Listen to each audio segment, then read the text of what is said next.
இந்த வாழ்க்கையே கடவுளை உணர்ந்து கொள்வதற்கான ஒரு அழகிய சந்தர்ப்பம்.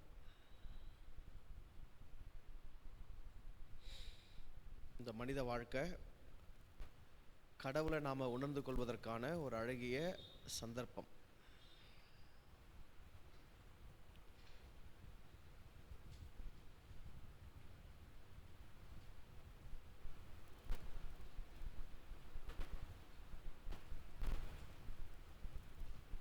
நீ என்கிறது என்ன அப்படிங்கிறத உணர்ந்து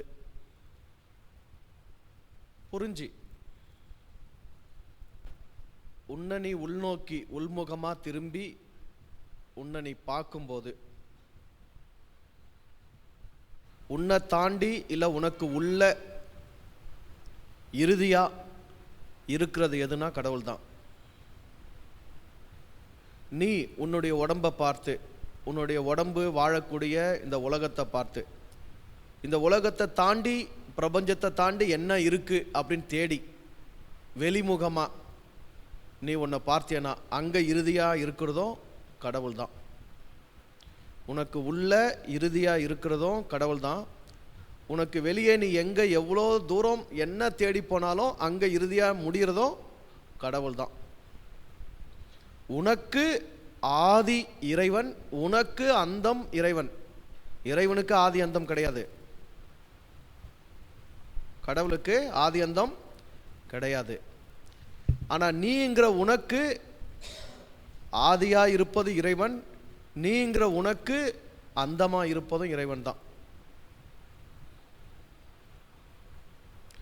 ஆனால் கொஞ்சமாகிலும் மனிதர்களாகிய நமக்கு உணர்வு பூர்வமான ஒரு முயற்சி, எனக்கு ஆதியான அந்த இறைவனை, எனக்கு அந்தமான அந்த இறைவனை சந்திப்பதற்கான சந்தர்ப்பந்தான் இந்த வாழ்க்கை அப்படின்றத உணர்ந்து புரிஞ்சு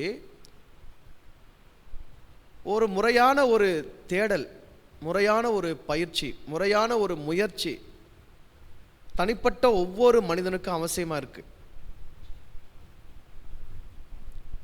நான் பேசுறதுனாலையோ இல்லை வேற யாரோ ஒருத்தர் பேசுறத நீங்கள் கேட்கறதுனாலையோ கடவுள் அறிவை வாங்கிக்கலாம், கடன் வாங்கிக்கலாம். ஆனால் கடவுள் அனுபவத்தை கடன் வாங்க முடியாது. கடவுள் அனுபவத்தை இன்னொருத்தர் உங்களுக்கு எவ்வளவு காசு வாங்கி விற்க முடியாது. அறிவை விற்பனை செய்யலாம். நான் உணர்ந்தேன், நான் புரிஞ்சேன், நான் அறிஞ்சேன், நான் கற்றுக்கிட்டேன், எனக்கு தெரிஞ்சிடுச்சு அப்படின்னு நான் கடவுள் அறிவை உங்களுக்கு வியாபாரம் செய்யலாம். அதுக்கு எனக்கு உரிமை இருக்கு. நானும் பிழைக்கணும் தானே, நானும் பிழைக்கணும் தானே. எனக்கு வேலை மூலப்பொருள் இல்லை, கடவுள் தான் எனக்கு தெரிஞ்ச மூலப்பொருள். இல்லை கடவுளை பற்றியதான அறிவு தான் என்னுடைய மூலப்பொருள் அப்படின் போது அந்த மூலப்பொருளை வச்சு நான் என்ன பண்ணிக்கலாம், வியாபாரம் பண்ணிக்கலாம், அறிவை உங்களுக்கு விற்கலாம். ஏன்னா அந்த மனித சமுதாயத்தில் எல்லாருமே தகுதி உடையவங்களாக பிறந்திருக்கிறாங்க, எல்லாருமே உணர்வுடையவங்களாக பிறந்திருக்கிறாங்க, எல்லாருமே இறைவனுடைய சாயலா, இறைவனுடைய மகனா மகளா தான் இங்கே பிறந்திருக்கிறாங்க. எல்லாருக்குமே அந்த வாய்ப்பு சந்தர்ப்பம் இங்கே வழங்கப்பட்டு தான் இருக்கு. ஆனால் எல்லாருக்கும் அது மேலே அவ்வளோ இருக்க வேண்டிய அளவுக்கான அக்கறை இல்லைங்கிறது தான் உண்மை. அவங்களுக்கு கடவுளை அறிகிறதுல, கடவுளை அனுபவிக்கிறதுல இருக்க வேண்டிய அளவுக்கு அக்கறை இருந்துட்டா இது ஒரு தனி வியாபாரமாக வேண்டிய அவசியமே இல்லை. பாருங்க, இதை ஒருத்தர் கற்றுக் கொடுக்க வேண்டிய அவசியம் இல்லை. ஏசாயால ஒரு வசனம் இருக்கும், இனி ஒருவனும் கர்த்தரை குறித்து ஒருவனுக்கும் போதிக்க வேண்டியதில்லை.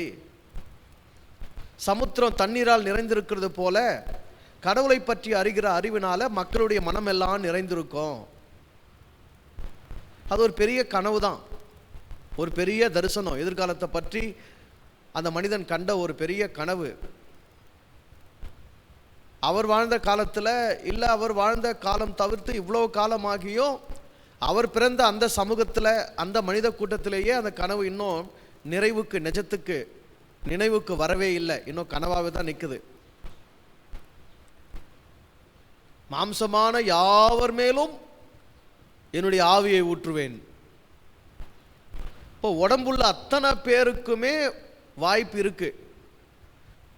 சமுத்திரம், கடல் தண்ணியில் நிறைஞ்சிருக்கிறது போல மனிதர்கள் அத்தனை பேருடைய மனமும் இறைவனை பற்றிய அறிவினால, அனுபவத்தினால நிறைய வாய்ப்பு இருக்கும் போது ஏன் நிறையல?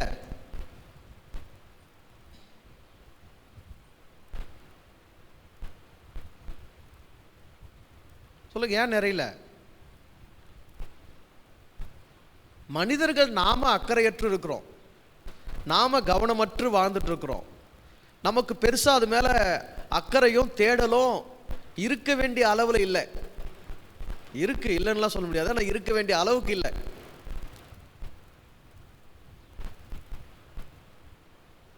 அதை அடையணும்னா அதுக்கு அதை அடைகிறதுக்கு எது எது எவ்வளோ இருக்கணுமோ அது அவ்வளோ இருந்தால் தானே அதை அடைய முடியும்.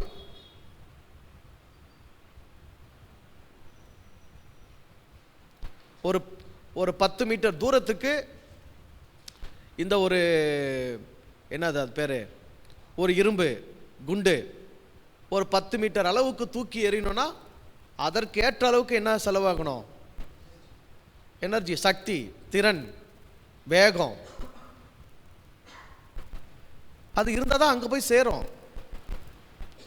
அதே 20 மீட்டருக்கு தூக்கி எறியணும்னா இன்னும் கொஞ்சம் கூடுதல் எனர்ஜி வேணும், இன்னும் கூடுதல் வேகம் வேணும், இன்னும் கூடுதல் சக்தி செலவழிக்கப்படணும். அதுதான் அங்கே போய் சேரும். நான் 1 மீட்டர் தூரம் மட்டுமே தூக்கி எறியக்கூடிய அளவுக்கு செலவு பண்ணிட்டு 10 மீட்டர் அடையணும், 20 மீட்டர் போய் சேரணும்னா முடியாதே.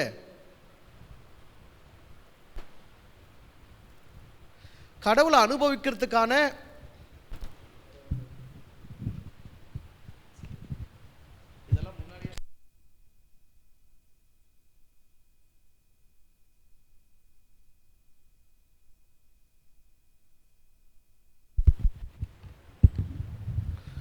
கடவுளை அடைகிறதுக்கான அனுபவிக்கிறதுக்கான சந்தர்ப்பம் வாய்ப்பு அத்தனை பேருக்கும் இருந்தும் அத்தனை பேரும் அடைய முடியாமல் இருக்கிறதுக்கான காரணம் என்ன? ஏன் நாம் இவ்வளோ அக்கறையற்று போய் இருக்கிறோம்? எவ்வளவு உங்களை உள்முகமாக நீங்கள் நோக்கி பார்த்தாலும் இறுதி அங்கே தானே போய் முடிய போகுது. வெளியே நீங்கள் எவ்வளவு தூரம் தேடி போனாலும், எவ்வளவு தூரம்னா தேடுங்க, இந்த உலகத்தில், இந்த பிரபஞ்சத்தில் யூனிவர்ஸ் போங்க, யூனிவர்ஸை தாண்டுங்க, கிரகங்களுக்கு போங்க, கிரகங்களை கடந்து போங்க, கடைசி நீங்கள் எல்லாம் இறுதியாக போய் முடிகிற இடம் இதுதான், கடவுள் தான். இது நீங்கள் இப்படி பார்க்கலாம், பிரபஞ்சம் முழுசும் கடவுளுக்குள்ள இருக்கு, இந்த பூமி பிரபஞ்சத்துக்குள்ள இருக்கு, என் உடம்பு இந்த பூமிக்குள்ள இருக்கு, இந்த உடம்புக்குள்ள நான் இருக்கேன், எனக்கு உள்ள இறைவன் இருக்கிறான். ஆரம்பிக்கிறது எங்கிருந்து ஆரம்பிக்குது? இறைவன் என்னும் ஆரம்பம், ஆதி. முடிகிறது எங்கே போய் முடியுது? இறைவன் என்னும் அந்தத்தில் போய் முடியுது. அப்படி இருந்து வரும்போது ஆரம்பிக்கிறது எங்கேருந்து ஆரம்பிக்குது? அவன்லேருந்து தான் ஆரம்பிக்குது. வந்து முடிகிறது எங்கே தான் முடியுது? அவனில் தான் முடியுது.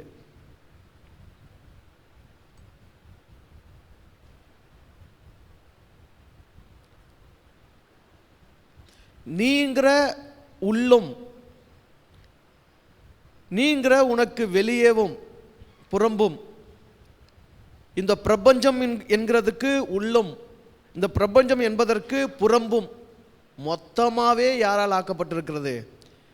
இறைமையால் ஆக்கப்பட்டிருக்கிறது. எங்கும் சிவம், எதிலும் சிவம். எங்கும் இறைவன், எதிலும் இறைவன். எங்கும் உயிர், எதிலும் உயிர். அனைத்துமாய் இருக்கிறது.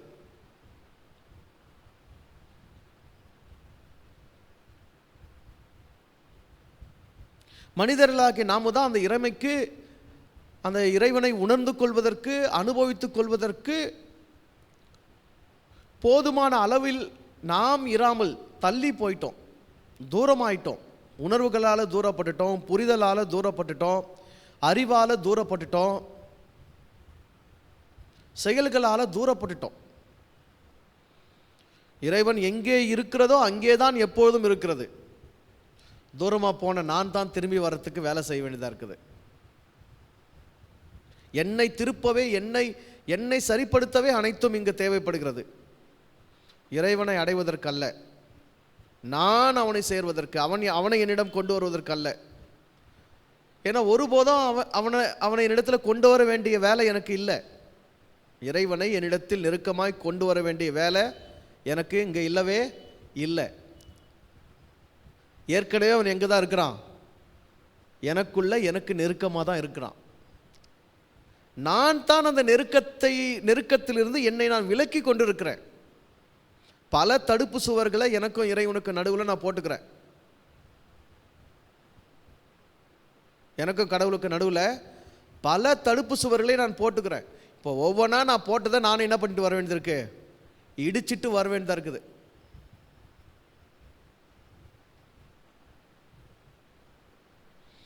இறைவனுக்கு இன்னொரு பேர் மாயக்கண்ணன். இறைவனுக்கு இன்னொரு பேர் மாயக்கண்ணன். இருக்கிற இடம் தெரியாமல் இருக்கிறவன், எங்கும் இருக்கிறவன் ஆனால் எங்கும் இல்லாதது போல் இருக்கிறவன், எங்கே இருக்கிறான் எப்படி இருக்கிறான்னு சுட்டி காண்பிக்க முடியாத அளவுக்கு எங்குமாய் பறந்து விரிந்திருக்கிறான்.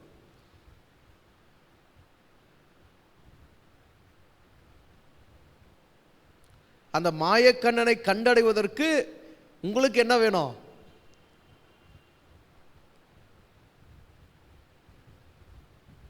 யுக்தி பெறணும். நீங்க தான் சக்தி பெறணும்.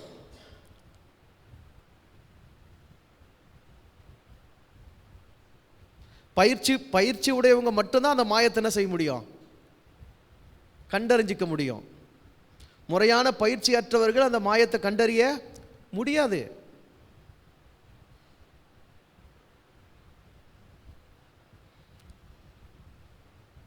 நீங்களும் பொலிவு பெறுவீங்க, அழகு பெறுவீங்க, உங்க வாழ்க்கையும் அர்த்தம் பெறும். தன்னில் தானே ஒரு நிறைவுக்கு நீங்க வருவீங்க. உங்களுக்குள்ளவே நீங்க சக்தி ஊட்டப்படுவீங்க. உங்களுக்கு வெளியே இருந்து உங்களை குணப்படுத்த, நீங்க ஆசீர்வதிக்கப்பட, நீங்க நிறைவு பெற உங்களுக்கு வெளியே இருந்து எதுவுமே வர வேண்டிய அவசியம் கிடையாது. எல்லாமே உங்களுக்கு உள்ளிருந்து தான் உருவாக்குது. எல்லாமே உங்களுக்கு உள்ளிருந்து தான் வெளியே வரும். எப்போ? இறைமையோடு இறைவனோடு உங்களுக்கு ஒரு சந்திப்பு உண்டாகும் போது. அதை நீங்கள் சந்திச்சே ஆகணும். இங்கே நிறைய குழப்பம். ஒரு நாள் வகுப்புக்கு வந்த பிறகு நான் என்பது என்ன, கடவுள் என்பது என்ன, வாழ்வு என்பது என்ன என்பதை ஒரு நாள் முழுவதும் 13 மணி நேரத்துக்கு மேலே இந்த உண்மைகளை கேட்டாலும் முடிவுக்கு வர முடியாது எல்லாருக்கும். ஏன் முடிவுக்கு வர முடியாது? ஏற்கனவே பல கருத்துக்கள், பல தத்துவங்கள், பல செய்திகள், பல அறிவுகள், பல தகவல்கள் நமக்குள்ள சேர்க்கப்பட்டிருக்கு. அவைகளெல்லாம் களையப்பட்டு, அவைகளெல்லாம் இடிக்கப்பட்டு, அதற்கு மேலே இந்த உண்மைகள் புதுமையாக கட்டி எழுப்பப்படணுங்கிறது உண்மை, ஒரு முதல் உண்மை. இப்போ பலது இடிக்கப்பட நாம் தயாராக இல்லை. முதல்ல நமக்குள்ள நமக்கு நாமே கட்டிக்கிட்ட பல சுவர்களை இடிக்கிறதுக்கு நமக்கு என்ன இல்லை? துணிவு இல்லை, தைரியம் இல்லை. உண்மையை நீங்கள் சந்திக்கணும்னு முடிவு பண்ணிட்டீங்கன்னா உங்களுக்கு முதல்ல உண்டாக வேண்டியது துணிவு. உண்மையை சந்திக்க விரும்புகிற மனிதனுக்கு முதலில் உண்டாக வேண்டியது என்னது? துணிவு.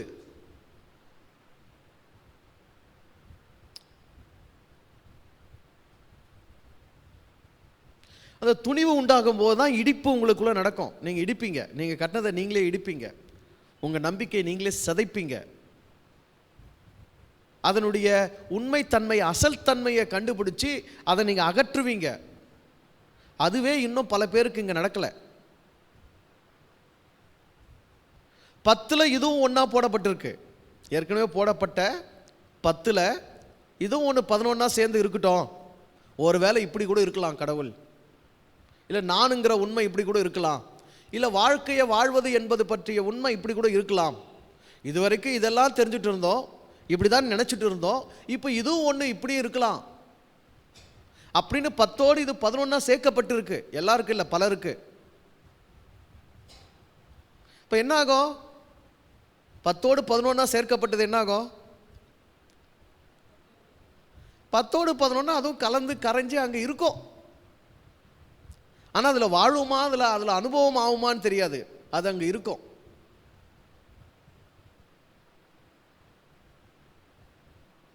எப்படி விதைக்கிறவனை பற்றி அவர் ஓமையை சொல்லும்போது, சில விதைகள் நல்ல நிலத்தில் விழுந்த விதைகளாக அது மண்ணில் வேரூன்றி வளர்ந்து 1 30 60 100 பலன் தந்ததோ, அந்த மாதிரி சில பேர் தான் அதை இன்னும் கொஞ்சம் ஆழத்துக்கு கொண்டு போக முயற்சி பண்ணுறீங்க. அது மேலே இன்னும் கொஞ்சம் யோசனையை சிந்தனையை செலுத்துறீங்க. அதை வளர்க்குறதுக்கு என்னன்றதை பற்றி அக்கறை எடுத்துக்கிறீங்க. இதுதான் உண்மையா என்பதை சோதித்து பார்க்க நீங்கள் நேரம் ஒதுக்குறீங்க. எல்லாரும் இல்லை.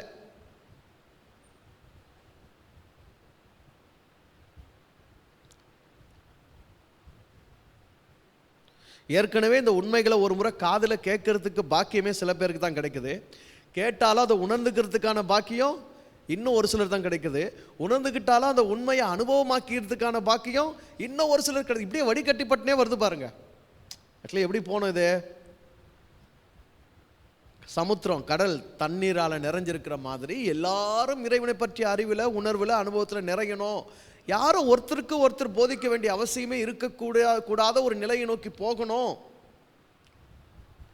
போகணும்னா தனிப்பட்ட மனிதர்கள் தனிப்பட்ட விதத்தில் அக்கறை எடுத்து அந்த உண்மையின் மீது கவனத்தை செலுத்தி அதை தங்களுடைய சிந்தனைக்கு உட்படுத்தி அதை யோசித்து அதை கட்டி அது வளர்வதற்கு இடைஞ்சலாக இருக்கிறது எதுவோ அது ஏற்கனவே என்னாலேயே கட்டப்பட்டிருந்தாலும் அதை நானே இடித்து வழியை உண்டாக்கி அகலப்படுத்தி உள்ளத்துக்குள்ளே நான் செய்ய வேண்டிய வேலை நிறைய இருக்கு. வெளியே நான் செய்கிற வேலையோட எனக்கு உள்ளவே நான் செய்து கொண்ட வேலை நிறைய இருக்கு. இறைவனை தேடுங்கள், நாடுங்கள், முயற்சியுங்கள் அப்படின்னா நம்ம என்ன நினச்சிக்கிறோன்னா ஏதோ 4 பாட்டு பாடுறது, இல்லை கொஞ்ச நேரம் முட்டி போட்டு ஜபம் பண்ணுறது, இல்லை மதம் சார்ந்த வேதங்களை புத்தகங்களை படிக்கிறது, இல்லை யார் கூடவாது சேர்ந்து கூட்டமாக உட்கார்ந்து ஒரு பிரார்த்தனை ஒரு தொழுகை நடத்துறது, இதெல்லாம் நம்ம இறைவனை தேடுற முயற்சி நினச்சிக்கிறோம். இல்லை, உங்களுக்கு உள்ள நீங்கள் எவ்வளோ வேலை பார்க்குறீங்களோ அந்த நேரம் தான் உங்களுக்கு வேல்யூவான நேரம். நீங்கள் எங்கே இருக்கணும்? உங்கள் வேலை எங்கே நடக்கணும்?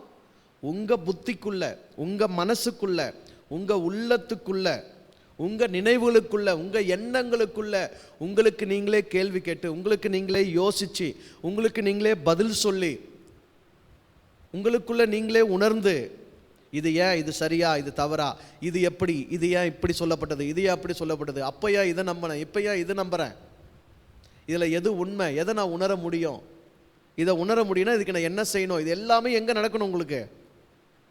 உங்களுக்கு உள்ளவே நீங்கள் செஞ்சுக்கணும், நடக்கணும்.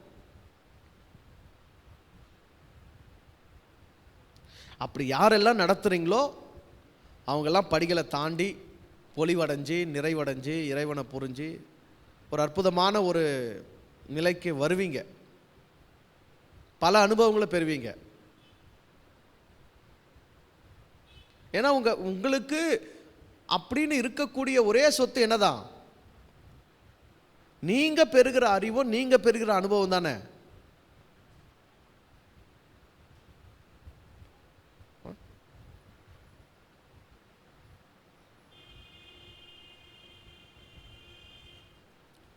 நீங்க மரணத்தை சந்திக்கும் போது, சாவை நீங்க சந்திக்கும் போது, மரணத்தை சந்திக்கும் போது, மரணம் எதையெல்லாம் உங்களிடமிருந்து பிடுங்கிக் கொள்கிறதோ, மரணத்தால் எதையெல்லாம் உங்களிடமிருந்து பிடுங்கிக் கொள்ள முடியுமோ அது எதுவும் உங்களுடையது இல்லை. மரணத்தால் எதை உங்களிடமிருந்து பிடுங்க முடியாதோ அதுதான் உங்களுடையது. சரிதானே? மரணத்தால் எதையெல்லாம் உங்களிடமிருந்து பிடுங்கிக் கொள்ள முடியுமோ அவைகள் எதுவும் உங்களுடையது அல்ல. மரணம் எவைகளெல்லாம் உங்களிடமிருந்து பிடுங்க முடியாதோ அவைகள் மட்டும்தான் உங்களுடையது. இப்போ ஒரு நிமிஷம் யோசித்து பாருங்க. நீங்க நான் மரணிக்கும் போது, மரணம் என்னை சந்திக்கும் போது, மரணத்தால் என்னிடத்திலிருந்து பிடுங்க முடியாதவைகள் எவைகள்? சொல்லுங்க, எவைகள்? சார், மரணம் எதையெல்லாம் என்கிட்ட வாங்கிக்கும், என்கிட்ட பிடுங்கிக்கும்? உறவுகள், பணம், பொருள், உடைமைகள், வீடு, ஆஸ்தி, சரீரம், உடம்ப கூட உடம்ப கூட பிடிங்க விட்டு வைக்குமாண்ணா. வேற வேற என்னவெல்லாம் பிடிங்கோ சொல்லு, வேற என்னெல்லாம் பிடிங்கோ? மரணம் இதெல்லாம் வாங்கிக்கோ உன்கிட்ட. உன் ஜாதி, உன் மதம், உன் கோத்திரம், உன் குலம், உன் பரம்பரை, நீ ஆம்பளை நீ பொம்பளை, அதை கூட வாங்கிக்கோமே. ஆணுங்கிறது ஒரு பெரிய கர்வம் தானே. அந்த கர்வத்தில் தானே நம்ம காரியத்தை நடத்துகிறோம். குடும்பத்தில் ஆம்பளை, குடும்பத்தில் நாம் மனுஷனை நடந்துக்கிறோமா ஆம்பளையை நடந்துக்கிறோமா?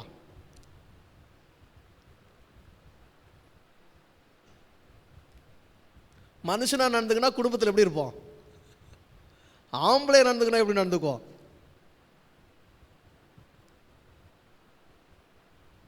இன்னைக்கு நிறைய குடும்பத்தில் ஆண்கள் மனிதர்களாக நடந்து கொள்வதில்லை. எப்படி தான் நடந்துக்கிறோம்? ஆண்களாக நடந்துக்கிறோம். ஆணுங்கிறது ஒரு சொத்து, ஆணுங்கிறது ஒரு கௌரவம், ஆணுங்கிறது ஒரு உடைமை, ஆணுங்கிறது ஒரு உரிமை, ஆணுங்கிறது ஒரு பெருமை. ஆம்பளை வந்திருக்கிற தண்ணி மூண்டு கொடுக்க தெரியல உனக்கு, தானே? இப்படி கேட்கல தானே? யோ, ஆம்பளை தான் வந்துக்கிறிய, தண்ணி மொண்டுக்க தெரியாதா உனக்கு?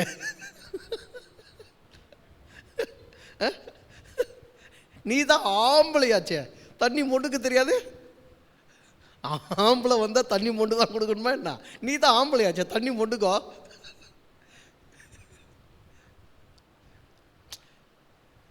ஏங்க, உலகத்திலே வசந்தவ யாருங்க? பிரபஞ்சத்திலேயே படைப்புகள்லேயே வசந்தவ யாருங்க? படைச்சவன், ஆண்டவன், சரிதானே? அந்த ஆண்டவன் எப்படி இருக்கிறான்? தனக்கு யாதொன்று தேவையானது போல மனுஷர் கைகளால் பணிவிட கொள்ளுகிறதே இல்லை. அப்போ அந்த ஆண்டவருக்கு இணையா நீ ஆம்பளைனா நீங்கள் என்ன பண்ணக்கூடாது? பணிவிடையே கொள்ளாத, தேவையற்று போயிடு. இல்லை உனக்கு என்ன தேவை யாரே செஞ்சுக்கோ, நீயே செஞ்சுக்கோ. இல்லை பணிவிட வாங்குற தேவைகள் உனக்கு இன்னொருத்தரால் செய்யப்படும்படி எதிர்பார்க்கிறன்னா நீ என்ன ஆயிடு? ஆம்பளைன்ற அகங்காரத்தை விட்டுரு, ஆணவத்தை விட்டுரு. வாங்கிறது பணிவிட தானே, பணிவாயிடு, பணிவா வாங்கு. அம்மா ப்ளீஸ் கொஞ்சம் தண்ணி கொடுக்க முடியுமாம்மா, அப்படி ஆயிடு. ஆம்பளை வந்திருக்கிற தண்ணி கூட கொடுக்க மாட்டேங்கிறேங்கிற, அப்போ உனக்கு தண்ணி தேவைப்படுது. அப்போ நீ ஆண்டவன் கிடையாது. ஏன்னா உனக்கு தான் தேவையில் இருக்கிறிய, நீ தாகத்தில் இருக்கிறிய. சரியா இல்லையா? சாவு எதை கூட பிடிங்கோ, சாவு எதை கூட பிடிங்கோ. நீ ஆம்பளைன்றது கூட சாவு பிடிங்கோ. பொம்பளை உன்னை கொடுத்தா உன்னை மட்டும் சும்மா விடுமாண்ணா? ஆமாம், நான் மல்லிப்பூ வச்சேன், நான் வந்து மணக்க மணக்க சென்ட் அடித்தேன், நான் வந்து இப்படி அலங்காரப்படுத்திக்கினேன், இப்படி அழகாக இருந்தேன், இப்படி ஜொலிச்சேன், அப்படி ஜொலிச்சேன், விடுமாண்ணா? மொத்தத்தையும் பிடிங்கோ. இப்போ மரணத்தால் என்னிடமிருந்து வாங்க முடியாதது எது?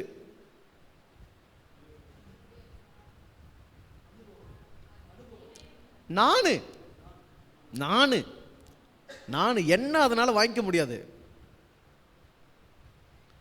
எனக்குள்ள இருக்கிற இறைவன் என்ற உயிர், அதையும் அதனால் வாங்க முடியாது. இப்போ நான் என்பதும் எனக்குள்ளாக உயிராக இருக்கிற இறைவன் என்பதை தான் மரணம் என்கிட்ட பிடுங்க முடியாது.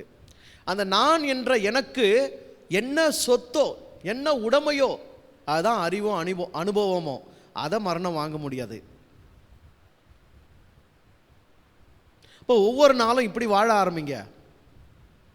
இன்றைக்கு நான் மரணத்தால் என்னிடமிருந்து பிடுங்கிக் கொள்ளக்கூடியவைகளுக்காக வாழ்ந்தேனா, மரணத்தால் என்னிடத்திலிருந்து வாங்கி கொள்ள முடியாதவைகளுக்காக வாழ்ந்தேனா? இன்றைக்கி நான் ஓடினேன், உழைச்சேன், சிந்தித்தேன், வேலை செஞ்சேன், அதை சம்பாதிச்சேன், இதை பண்ணேன், எல்லாம் ஓகே. இதில் சாவால் வாங்கிக்கக்கூடியது எவ்வளோ, சாவால் வாங்க முடியாது எவ்வளோ? அப்படி ஒரு கணக்கு போட்டு பாருங்களா, எவ்வளோ மிஞ்சம் ஒரு நாளைக்கு?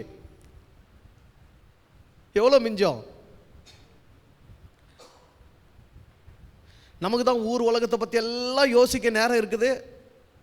அங்கே கொஞ்சம் கதை, இங்கே கொஞ்சம் வெட்டி கதை, இவங்களை பற்றி கொஞ்சம் பேச்சு, அவங்கள பற்றி கொஞ்சம் பேச்சு, எல்லாத்துக்கும் நேரம் இருக்குது. ஆனால் எனக்குள்ளே நான் பேச தான் நேரம் இல்லையே.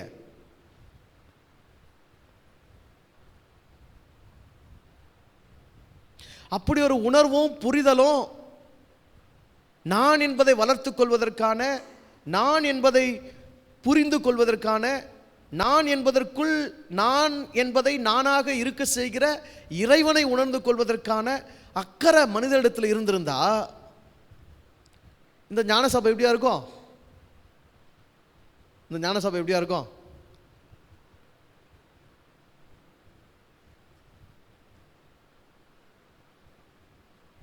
எப்படி இருக்கும்?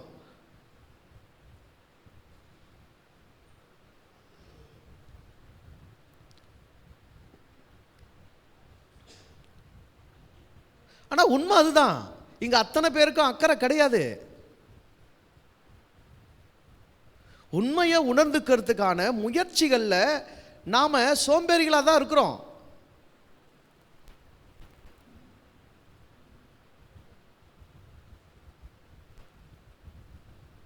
நிச்சயமா முடிவாயிடுச்சு. என்ன?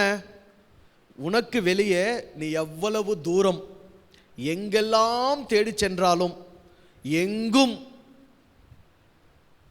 நீ இறைவன் என்னும் அந்த அந்தத்தை சந்திக்க முடியாது. ஏன்னா அந்த அந்தம் உனக்கு ரொம்ப தூரமா இருக்கு. இந்த பூமி உனக்கு உடம்பு, உடம்பை தாண்டி இந்த உடம்பு இருக்கக்கூடிய பூமி, இந்த பூமி இருக்கக்கூடிய பிரபஞ்சம், பிரபஞ்சத்துக்கு அப்பாற்பட்ட இறைவன். உள்ளவன் இருக்கிறான், வெளியே இருக்கிறான், ஆனால் இறுதியாக இருக்கிறது இறைவன். இப்போ உனக்கு வெளியே உள்ள அந்த இறைமையை நீ தேடி சென்றா எங்கே எப்போ போய் அடைவ? இந்த முதல் மரியாதை படத்தில் அவன் அந்த பொண்ணுக்கிட்ட சொல்லுவான், அதோ பாரு ஒரு நாளைக்கு நம்ம ஓடி போய் அந்த சூரியன் அங்கே இறங்க அங்கே போய் தொட்டுடலாமான்னு, ஓடி போய் ஒரு நாளைக்கு நம்ம என்ன பண்ணலாம், அதை தொட்டுட்டு வந்துடலான்னு. சரி, தொட்டுலாம் நினச்சி ஓட ஆரம்பிச்சு என்ன நடக்கும்? சூரியன் மறையுது, சாயங்கால வேலை சூரியன் மறையுது, கீழே இறங்குது. அது எங்கேயோ பூமியில் தான் இறங்குது. போய் தொட்டுலான்னு ஓடினீங்கன்னா என்ன ஆகும்? ஓடிட்டே இருக்க வேண்டியதான். எவ்வளோ தூரம் ஓடுவீங்க? ஓடிட்டே இருக்க வேண்டியது. நீங்கள் கொஞ்சம் தூரம் தான் ஓடி இருப்பீங்க. ஆனால் அடுத்த காலை வந்து சூரியன் என்ன பண்ணியிருக்கு இந்த பக்கம், அப்புறம் உதிச்சிட்டு இருக்கும். அப்புறம் திரும்ப என்ன பண்ணோம்? ரிட்டன் இங்கே வரணும். இங்கே வரத்துக்குள்ளே சூரியன் என்ன பண்ணிடும்? அங்கே வந்துடும். மறுபடியும் இப்படி ஓடி, அப்புறம் இப்படி இப்படி என்ன பண்ணிட்டு தான் இருக்கணும்? ஓடிட்டே தான் இருக்கணும்.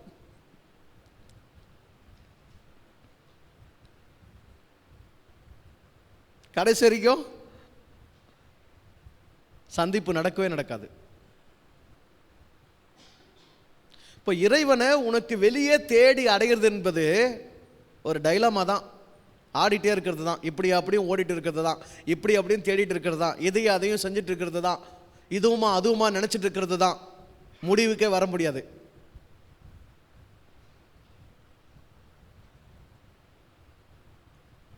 இந்த முன்னாடி இந்த வாட்ச் இருக்கும் பார்த்தீங்களா, கீழே ஒரு பெல் இருக்கும், இப்படியும் இப்படியும் இப்படியும் ஆடிட்டு இருக்கும். சில நேரம் நீங்கள் உங்கள் புருவ மத்தியை ஒத்து கவனிச்சா கூட கடவுளே இங்கே இப்படி இப்படி ஆடின்னு இருக்கிற மாதிரி தான் தெரியும். கவனிச்சிருக்கீங்களா? எப்பனா இங்கே கவனிச்சதில்ல? ஒளி மாதிரி தெரியும், இருள் மாதிரி தெரியும். நீங்கள் என்னவெல்லாம் நினைக்கிறீங்களோ அதெல்லாம் அங்கே தெரியும். இப்படி ஆடுறாரு நினச்சா இப்படி தெரியும், இப்படி சுற்றுறாரு நினச்சிங்கன்னா இப்படி தெரியும். எல்லாம் தெரியும்.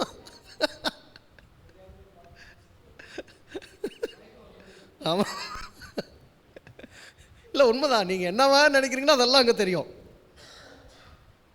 முடிவுக்கு வர முடியாது. இதுதான் முடிவுக்கு வர முடியாது. கடவுளை உனக்கு வெளியே தேடுற அத்தனை முயற்சியும் இப்படியா அப்படியுமா இதுவும் அதுவுமா முடிவுக்கு வர முடியாத நிலையிலேயே உன்னை இருத்திடும். அதனால்தான் கடவுள் என்ன பண்ணியிருக்கான், உனக்கு அற்புதமான ஒரு சூழ்நிலையை உனக்கு எப்படி உருவாக்கி கொடுத்துருக்கான். உனக்கு வெளியே தேடாத ராசா, எங்கே தேடு? உனக்கு உள்ள தேடு. ஏன்னா உனக்கு உள்ளன்றது ரொம்ப தூரமாக இல்லை. இறைவன் உனக்கு உள்ளே என்பது உனக்கு தூரமாக இல்லை, ரொம்ப பக்கம், ரொம்ப அருகில், ரொம்ப நெருக்கம், ரொம்ப கிட்ட.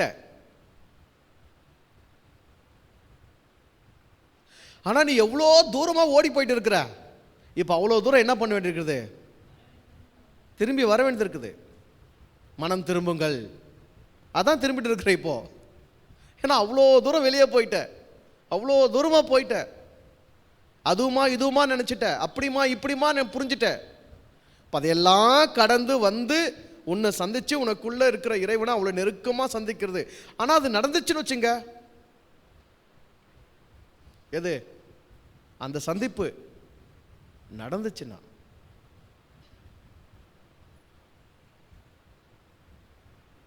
ஆனால் நடந்தே ஆகணுன்ற அக்கறை எனக்கு இருக்கணுமா உங்களுக்கு இருக்கணுமா? எனக்கு இருந்தால் உங்களுக்கு நடக்குமா, உங்களுக்கு இருந்தால் உங்களுக்கு நடக்குமா? ஸோ எனக்கு இருந்தால் உங்களுக்கு நடக்குமா, உங்களுக்கு இருந்தால் உங்களுக்கு நடக்குமா? உங்களுக்கு யாருக்கு இருக்குதோ அவங்களுக்கு தான் நடக்கும். எனக்கு இருந்தால் எனக்கு தான் நடக்கும், உங்களுக்கு இருந்தால் உங்களுக்கு தான் நடக்கும். உங்களுக்கு நடக்கணுன்ற அக்கறை எனக்கு இருக்கு. யான் பெற்ற இன்பம் பெருக இவ்வையக அப்புறம் இவ் ஞான சபை அப்படின்னு நான் நினைக்கிறேன்.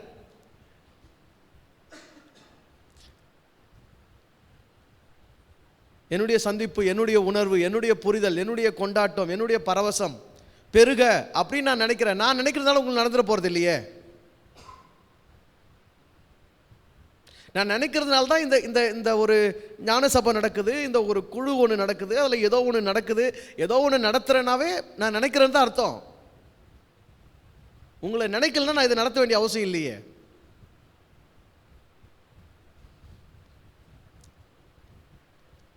நான் பேசுறது எனக்காக, நான் பதிவு செய்கிறதெல்லாம் எனக்காக.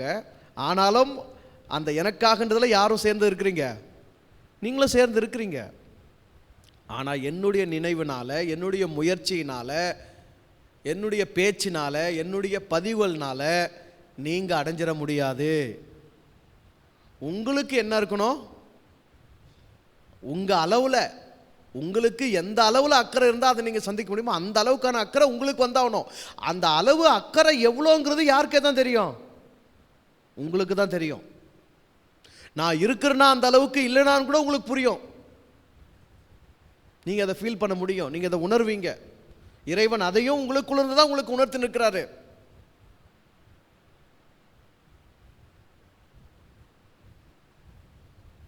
அந்த உணர்வு தான் உங்களை இயக்கிட்டு இருக்கு. அந்த இறை உணர்வுக்கு நீங்கள் உண்மையாயிடுங்க. அந்த இறை உணர்வுக்கு நீங்கள் உண்மையாயிடுங்க. இறைவனை நான் சந்திப்பதே சாத்தியம். இறைவனை எனக்கு வெளியே எவ்வளவு நான் தேடினும் கண்டடைய இயலாது.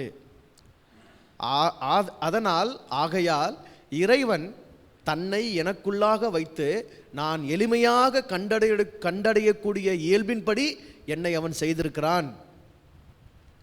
என்னுடைய அந்தமா இருக்கிற இறைவனை நான் நிச்சயமாக என்னுடைய அந்தத்தில் அடைவேன்.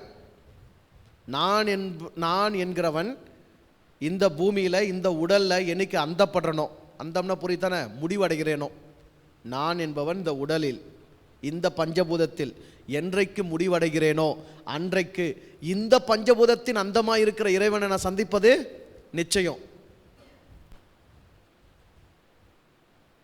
சரியா? இந்த சின்ன பஞ்சபூதத்தில் நான் முடிஞ்சிட்டேன்னா இந்த பெரிய பஞ்சபூதத்தினுடைய அந்தமாக இருக்கிற இறைவனை நான் சந்திக்கிறது முடியதான் போகுது. ஆனால் அதுக்குள்ள என்னுடைய ஆதியான இறைவனை நான் அடையணும். சீஷர்கள் ஒரு முறை இயேசுவை பார்த்து இந்த கேள்வி கேட்டாங்க.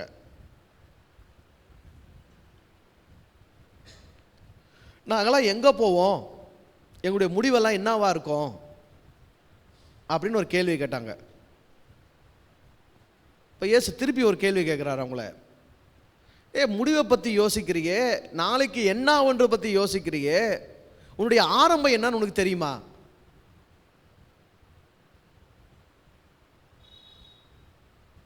இப்போ முடிவை பற்றி தெரிஞ்சுக்கிறது எவ்வளவு முக்கியமோ அதை விட முக்கியமாக எது அங்கே காண்பிக்கப்படுது, உன்னுடைய துவக்கத்தை பற்றி தெரிஞ்சுக்கிறது. அந்தத்தை நீ நிச்சயமாக சந்திப்ப. ஆனால் அதுக்கு முன்னாடி நீ எதை சந்திக்கணும், உன்னுடைய ஆதியாக இருக்கிற இறைவனை சந்திக்கணும், உனக்குள்ளே இருக்கிற இறைவனை சந்திக்கணும், உன்னுடைய உயிராக இருக்கிற இறைவனை சந்திக்கணும். அந்த இறைவனை நீங்கள் உணரணும்.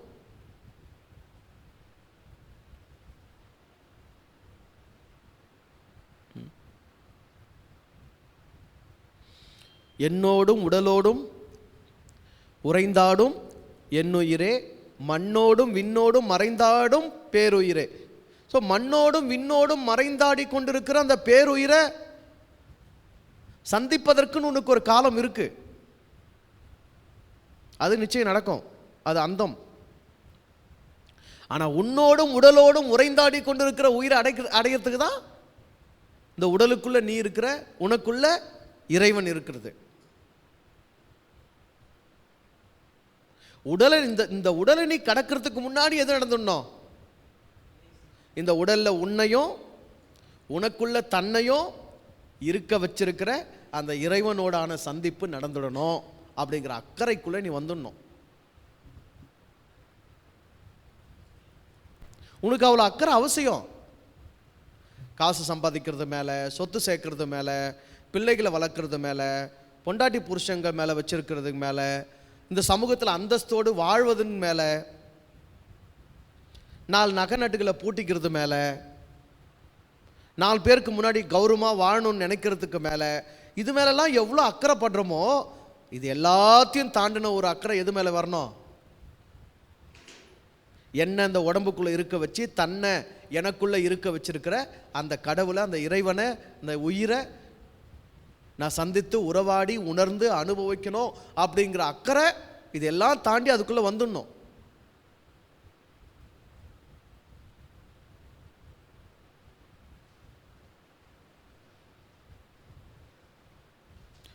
ஏன்னா உனக்கு மேலே கண்காணி யாரும் கிடையாது. சட்டங்கள் உருவாக்கி, மதங்கள் உருவாக்கி, வேதங்கள் உருவாக்கி, போதகர்கள் உருவாக்கி, சாமியார்கள் உருவாக்கி, அத்தனை பேரும் உன்னை கண்காணித்து உனக்கு போதனை பண்ணி நல்வழிப்படுத்தி தினந்தோறும் உன்னை சந்தித்து விசாரித்து கேள்வி கேட்டு உணர்த்தி என்ன பண்ணாலும் உனக்குள்ள தானா அக்கறை வராத வரைக்கும் நீ உண்மையை சந்திக்க முடிய போகிறது இல்லை.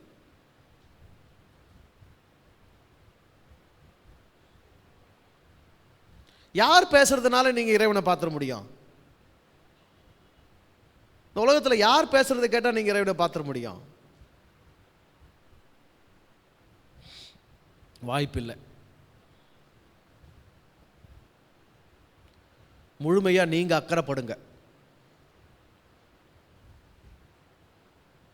இறைவனை சந்திப்பதில் நீங்க முழுமையா என்ன பண்றீங்க? அக்கறைப்பட்டுருங்க. உங்க அக்கறையை இறைவன் கண்காணிக்கிறான், உங்க அக்கறையை இறைவன் கவனிக்கிறான். சரியா? உங்க அக்கறையின் அளவுல தான் நீங்கள் அடைகிற அளவும் இருக்கு.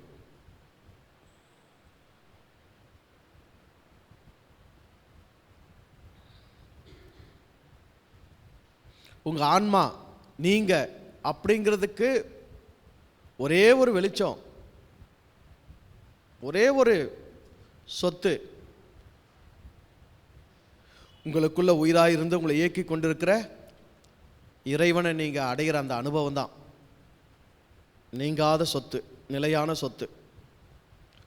ஸோ கொஞ்ச நேரமாவது வாழ்க்கையில் தினமும் உங்களுக்காக சம்பாதிங்க. வீட்டுக்காக சம்பாதிக்கிறீங்க, மனைவிக்காக சம்பாதிக்கிறீங்க, பிள்ளைங்களுக்காக சம்பாதிக்கிறீங்க, புருஷனுக்காக சம்பாதிக்கிறீங்க, இல்லை இந்த உலகத்தில் பிழைக்கிறதுக்காக சம்பாதிக்கிறீங்க, எல்லாம் சரிதான், சம்பாதிச்சு தான் ஆகணும். சரியா? கூடுதலாக சம்பாதிக்கணும்.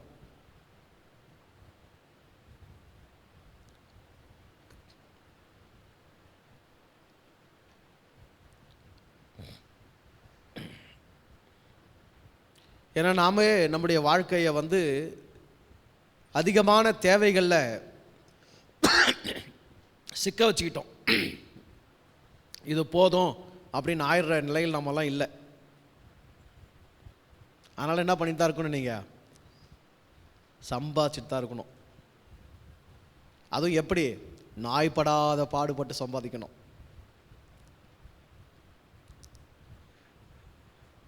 நாய் பாடுபடுதா? நாய் பாடுபடுதா? பிழைப்புக்காக நாய் பாடுபடுதா? எந்த மிருகமாவது எந்த பறவையாவது பிழைப்புக்காக பாடுபடுதா? எப்போ பசியோ அப்போ அது இறை தேடும். பசி இல்லைன்னா கண்ணுக்கு முன்னாடியே இறை இருந்தால் கூட கண்டுக்காது. கண்ணுக்கு முன்னாடியே மான் இருந்தால் கூட பசி இல்லைன்னா சிங்கம் அதை கொல்லாது. இல்லை இப்போ பசி இல்லை, அப்புறம் பசி வரும், கொன்று வச்சுக்கலாம், நைட்டுக்காக சாப்பிட்டுக்கலாம், இல்லை நாளைக்கு காலையில் சாப்பிட்டுக்கலாம், அப்படியெல்லாம் நினைக்கவே நினைக்காது. அவ்வளோ அழகாக வாழுது. அதெல்லாம் வாழ்க்கை அதுக்கெல்லாம் ரொம்ப எப்படி இருக்குது, சுகமாக இருக்குது, சிம்பிளாக இருக்குது, எளிமையாக இருக்குது. ஆனால் நமக்கு முடிவுக்கே வர முடியாத அளவுக்கெல்லாம் தேவை நமக்கு. இது போதும்லாம் நம்ம ஆகிறதே கிடையாது. ஆனால் நமக்கு பாடு என்னதா, நாய்ப்படாத பாடுதான்.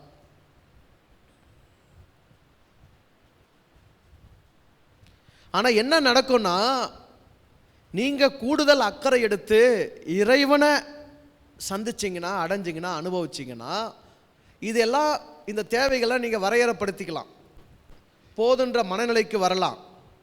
நாய்ப்படாத பாடலாம் நீங்கள் பட வேண்டிய அவசியத்தை தவிர்த்துக்கலாம், வாழ்க்கையை முறைப்படுத்திக்கலாம், இன்பத்துக்கும் கொண்டாட்டத்துக்கும் அதிகமாக நீங்கள் நேரத்தை எடுத்துக்கலாம், சுலபமாக வாழலாம்.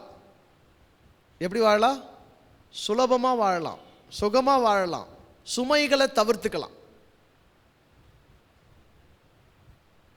எந்த ஒன்றையும் நீங்களே உங்களுக்கு 10 முறை கேள்வி கேட்டு இந்த சுமை வேணுமா வேணாவா, இது என்னத்தை கொடுக்கும் அப்படின்னு நீங்களே கேள்வி கேட்டு நீங்களே முடிவுக்கு வந்துடுவீங்க.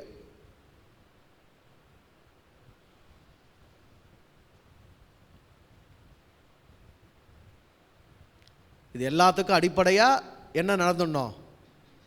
இறை சந்திப்பு நடக்கணும், இறை உணர்வு நடக்கணும். இறை உணர்வில் தான் இன்பமான வாழ்வு. அப்போ அந்த இறைவனை நான் உணர்றதுக்கு நான் எவ்வளோ அக்கறை எடுத்துக்கணுமோ அவ்வளோ அக்கறை எடுத்து ஆகணும்.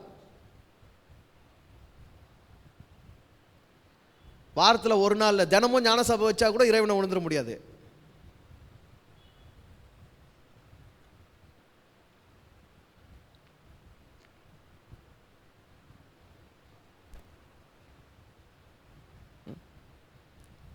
அதில் அதிகமாக அக்கறை எடுத்துங்க. இந்த பிறவியில் நான் சந்திச்சே ஆகணும்னு அதிகமாக அக்கறை எடுத்துங்க. உங்களோட நேரத்தை செலவிடுங்க, உங்களுக்காக நேரத்தை செலவிடுங்க, உங்களுக்காக சம்பாதிங்க.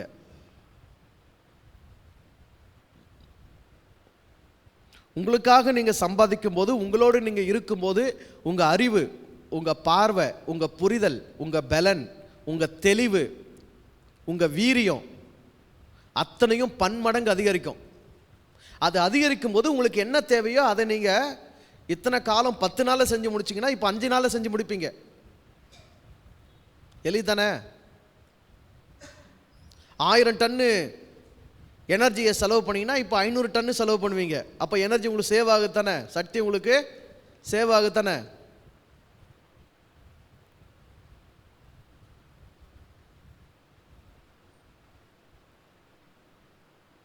ஏன்னா என்ன உணர்ந்துறீங்க நீங்கள்? முதல்ல இந்த வாழ்க்கை போராட்டம் இல்லைன்னு ஆயிடுவீங்க. எப்போ? இறைவனை சந்திக்கும் போது. இறைவனை நீங்கள் சந்திக்கும் போது இந்த வாழ்க்கை போராட்டம் இல்லைன்னு ஆயிடுவீங்க. போராட்டம் இல்லைங்கிற மனநிலை உங்களுக்கு தெளிவாயிட்டாவே, அந்த போராட்டம் இல்லைங்கிற மனநிலையே உங்களுக்கு என்ன கொடுத்துரும்? பெரிய தெம்பு கொடுத்துரும்.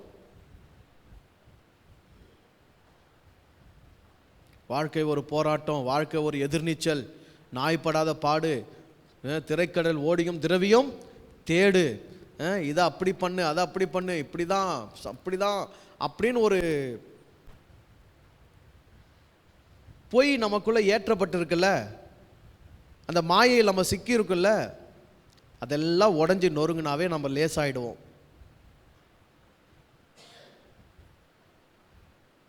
மரணம் என்னிடத்திலிருந்து வாங்கி கொள்ளக்கூடியது எது, மரணம் என்னிடத்திலிருந்து வாங்க முடியாதது எது, இதில் தெளிவாயிட்டீங்கன்னா என்ன ஆயிடுவீங்க?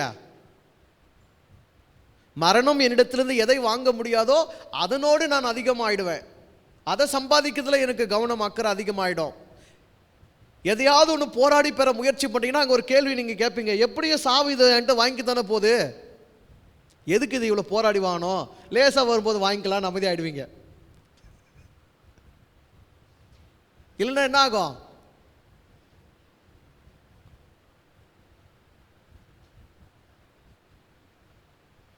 ஏன்னா ஞானம் அடைந்து கடவுளை புரிஞ்ச அத்தனை பேரும் எளிமையாக வாழதான் சொல்லி கொடுத்துருக்குறாங்க.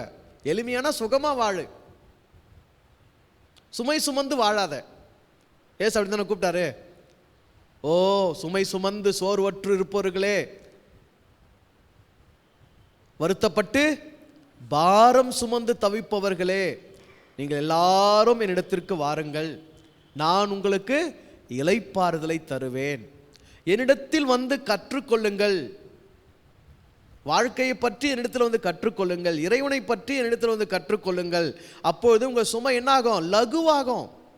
என் சுமை லகுவானது, லேசானது. இளைப்பாறுதல். ரெஸ்ட் எடுத்து டயர்டாகி ரெஸ்ட் எடுப்பீங்க. ரெஸ்ட் எடுத்து ரெஸ்ட் எடுக்கிறது தான்.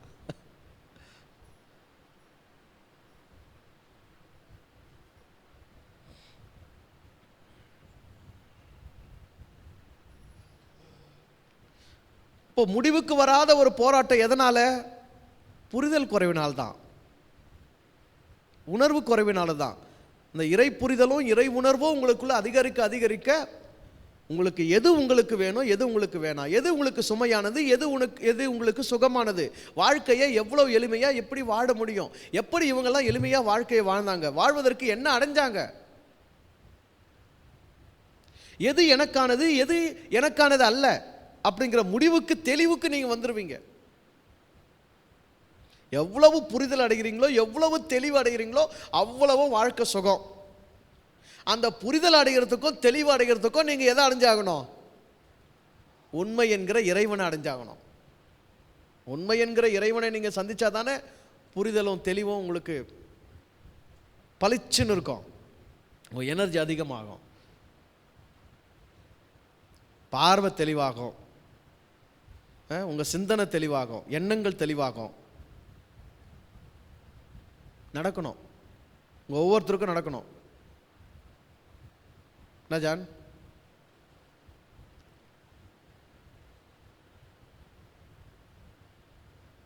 இந்த வயசு வரைக்கும் வாழ்க்கையை போராட்டமாக நடத்துனது போதும்னு நினச்சிருங்க. போதும், இந்த வயசு வரைக்கும் நான் வாழ்க்கையை போராட்டமாக நடத்திட்டேன், போதும். இனி இருக்கக்கூடிய மிஞ்சி இருக்கிற காலத்தையாவது நான் சுகமாக வாழணும் அப்படிங்கிற எண்ணத்துக்கு, ஒரு முடிவுக்கு ஆசை, அதை நீங்கள் ஆசையப்படுங்க. நான் இனிமேல் என் வாழ்க்கை எப்படி தான் வாழணும், எப்படி மட்டும்தான் வாழணும், சுகமாக மட்டும்தான் வாழணும், சுமையாக வாழக்கூடாது, நான் வாழ மாட்டேன் அப்படின்னு நீங்களே உங்களுக்குள்ளே சொல்லிக்கோங்க. இது வரைக்கும் நான் சுமையாக வாழ்ந்தது போதும், இனி நான் சுகமாக தான் வாழணும். அப்போ இந்த உலகத்தில் உங்கள் உடம்புக்கான சௌகரியங்களுக்காக, இந்த உலகத்தின் பிழைப்புக்காக நீங்கள் முன்னெடுக்கிற எல்லா காரியங்களும் உங்களுக்கு சுகமாக அமையணும்னா அதுக்கு முன்னாடி நீங்கள் உங்களுக்குள்ளே இருக்கிற இறைவனை சந்திச்சு அந்த புத்துணர்ச்சியில், அந்த பலப்படுத்தலில் நீங்கள் வேலைகள் செய்யும்போது காரியம் உங்களுக்கு லகுவாகும். ஆனால் அப்படி மனுஷங்களுக்கு லகுவாயிடக்கூடாது. எல்லாருக்கும் எல்லாம் கிடைச்சிடக்கூடாது, எல்லாருக்கும் எல்லாம் நடந்துடக்கூடாது, எல்லாரும் லேசாக சுகமாக இளைப்பாறுதலோடு இன்பத்தை அனுபவித்து கொண்டாடி வாழ்ந்துடக்கூடாது அப்படின்னு நினச்ச மனிதர்களுக்கே செஞ்ச வஞ்சகம் தான் இறைவனையே வெளியே தேட விட்டாங்க. இறைவனை தேடுறதே ஒரு பெரிய போராட்டம். ஏன்னா வெளியில் தேடிருக்கிறான். அதுக்கு மேலே தன்னுடைய வாழ்க்கைக்கு தேவையானதை தேடுறது இன்னொரு போராட்டம். இறைவனையும் அடைய முடியல, உணர முடியல, புரிய முடியல, அதனால் தெளிவும் அடையலை, புரிதலுக்குள்ளும் வரல. அதனால் வாழ்க்கையிலையும் இதுதான் எனக்கு வேணும், இது எனக்கு வேணாம், இது எனக்கு போதும், இது எனக்கு போதாதுன்ற ஒரு முடிவுக்கு வர முடியாமல் மனுஷ கடைசி வரைக்கும் அங்கலாய்ப்புலேயே வாழ்ந்துட்டு போயிடுறான். புத்தி தெரிஞ்ச நாள்லேருந்து மனுஷனுக்கு மிஞ்சிறது என்ன மட்டும்தான்? அங்கலாய்ப்பு. அங்கலாய்ப்புனா புரியுதானே?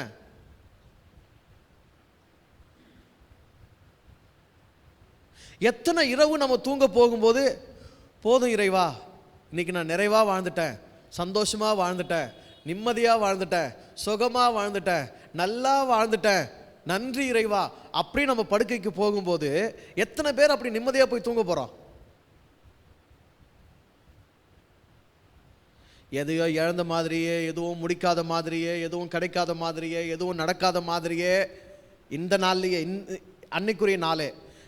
அதை தாண்டி அடுத்த நாளுக்கு என்ன நடக்குமோ, எப்படி நடக்குமோ, எப்படி கிடைக்குமோ, என்ன கிடைக்குமோ, அது வருமோ, இது வருமோ, இப்படி வருமோ, அப்படி வருமோ, எப்படி வருமோ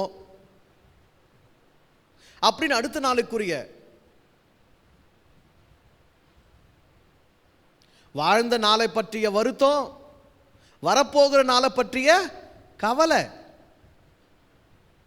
அப்ப அந்த ராத்திரி தூக்கம் எப்படி இருக்கும் மனுஷனுக்கு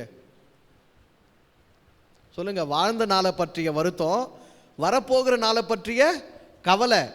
அந்த இரவு தூக்கம் மனுஷனுக்கு எப்படி இருக்கும்? இல்ல தூங்க போகும்போது அவன் மனநிலை எப்படி இருக்கும்? அந்த தூக்கம் தான் எப்படி அமையும்? அரட்டலும் புரட்டலுமா இருந்துச்சு, ராத்திரி எல்லாம் தூக்கமே வரல.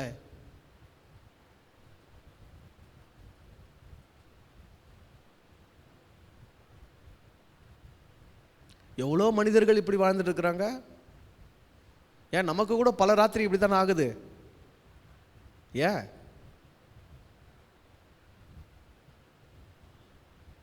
இறைவன் உனக்கு எனக்கும் வாழ்க்கையை வரமா கொடுத்து, அந்த வாழ்க்கையில் நமக்கு இதெல்லாம் நடக்கும்னு தெரிஞ்சுதான் தூக்கத்தை வரமா கொடுத்தான்.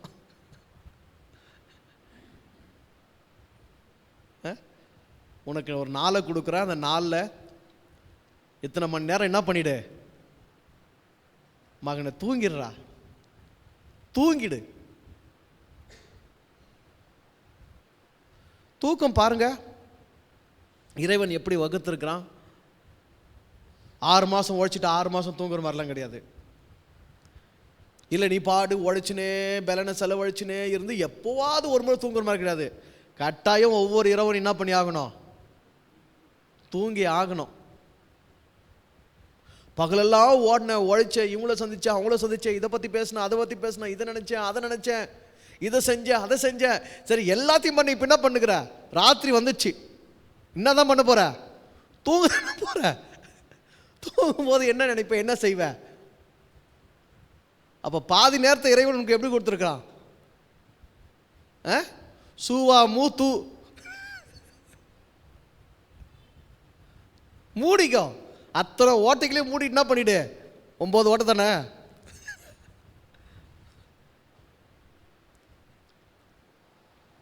எங்க ஓட்டை 9 தானே. 9 ஓட்டையும் மூடி என்ன பண்ணு? தூங்கு. ஒன்றும் கிழிக்க போகிறதில்ல, ஒன்றும் நடந்துட்டு போகிறதில்ல. பொழுது விடியும், விடிய வைக்கிறவன் நான், வேலையை ஏற்படுத்துகிறவன் நான். நாளைக்கு பார்த்துக்கலாம். இப்போ என்ன பண்ணு? தூங்கிடு. ஒவ்வொரு ராத்திரி தூக்கத்தை கொடுத்துடால.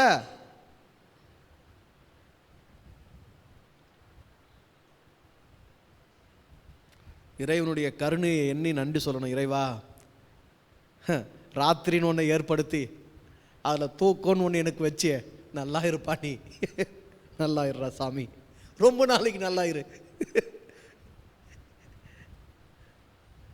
இரவுன்னு ஒன்று இல்லை, அதில் தூக்கம்னு ஒன்று இல்லை, என்ன இருப்ப யோசித்து பாரு. அது இருக்கும்போதே இப்படி ஆயின்னு இருக்கிறோம்.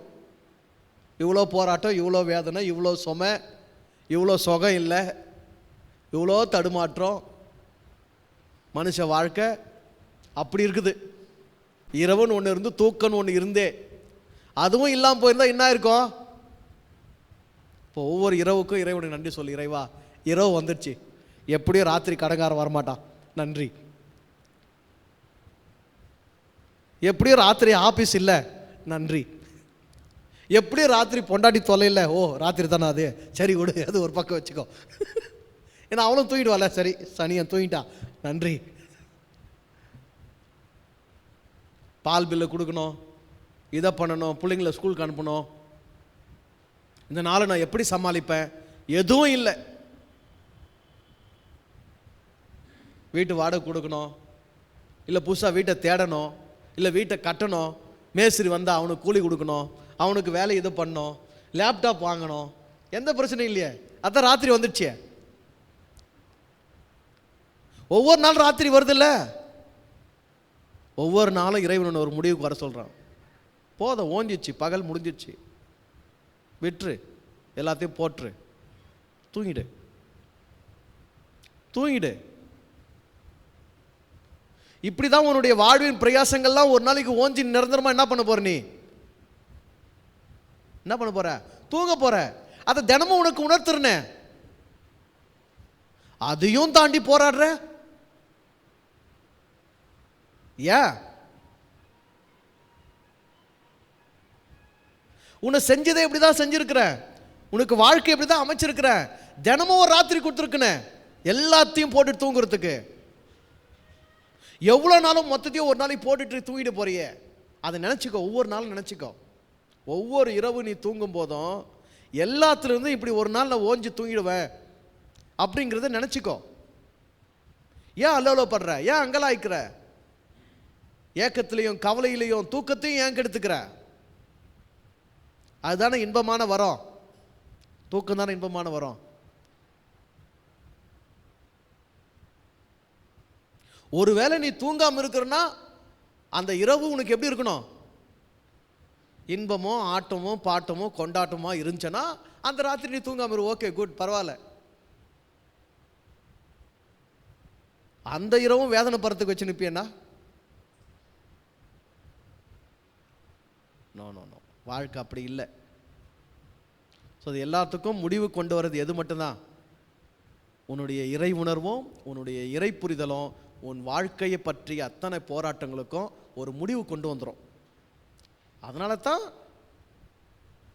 முதலாவது தேவனுடைய ராஜ்யத்தோடைய நீதியும் தேடுங்கள், பிறகு இவையெல்லாம் உங்களுக்கு என்ன செய்யப்படும்? கூட கொடுக்கப்படும். கொடுக்கப்படனா கூரையை பிரித்து கொடுக்கறதெல்லாம் கிடையாது. உனக்கு தெரிஞ்சிடும், உனக்கு புரிஞ்சிடும், இப்படி தான் ஆகிடும், எளிமையாயிடும். வாழ்க்கையை வாழ்வது உனக்கு எளிமையாயிடும். அதனால் நீ முதல்ல எதை சந்திச்சிரு? உனக்கு ஆதியாக இருக்கிற, உன் உள்ளத்தில் இருக்கிற, நீ இருப்பதற்கு காரணமாக இருக்கிற அந்த இறைவனை அனுபவிச்சிரு. மற்ற இந்த உலகத்தில் உனக்கான பிழைப்புகள் எல்லாம் உனக்கு ரொம்ப எளிமையாயிடும். நீ நினைச்சா நடக்கும், தேடி வரும். நீ இதுவரைக்கும் எதெல்லாம் அல்லோலப்பட்டு அங்கலாய்ச்சி அடைய முயற்சி பண்ணிட்டு இருந்தியோ அது நீ நினைச்சா உனக்கு கிடைக்கும். அவ்வளோ எளிமையாயிடும் வாழ்க்கை உனக்கு. எப்போ? எப்போ? இறை புரிதலுக்குள்ள வந்துட்டா, இறை அனுபவத்துக்குள்ள நீ வந்துட்டா, அதை முதன்மையா நீ அக்கறைப்படுத்திட்டா வாழ்க்கையின் மேல நீ அதிக அக்கறைப்படுறதுன்றது லேசாயிடும் உனக்கு.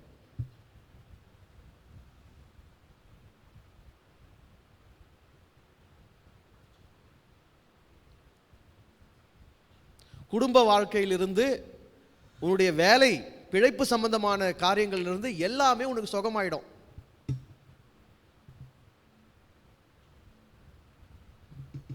இன்னைக்கு இது சாப்பிட்டா நல்லா இருக்குமே நீ நினைச்சேனா உன் உடனடி கரெக்டாக அதை செய்வா. நீ வாய் திறந்து சொல்ல வேண்டிய அவசியம் கூட கிடையாது.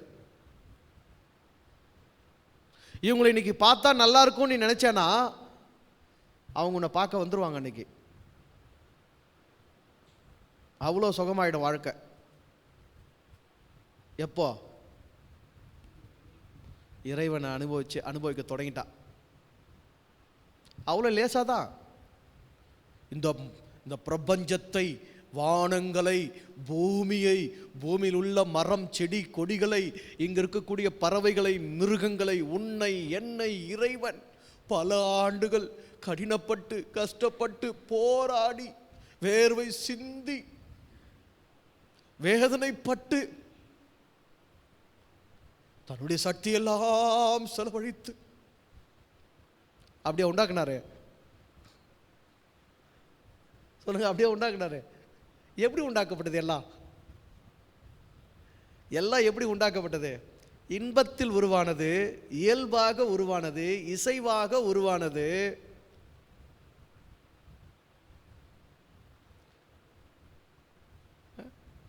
இருக்க வேண்டும் என்று இறைவன் எண்ணியதெல்லாம் இங்கு இருப்புக்கு வந்துவிட்டது. இருக்க வேண்டும் என்று இறைவன் நினைத்ததெல்லாம் இங்கு இருப்புக்கு வந்துவிட்டது. இதுதான் பிரபஞ்சத்தின் விதி.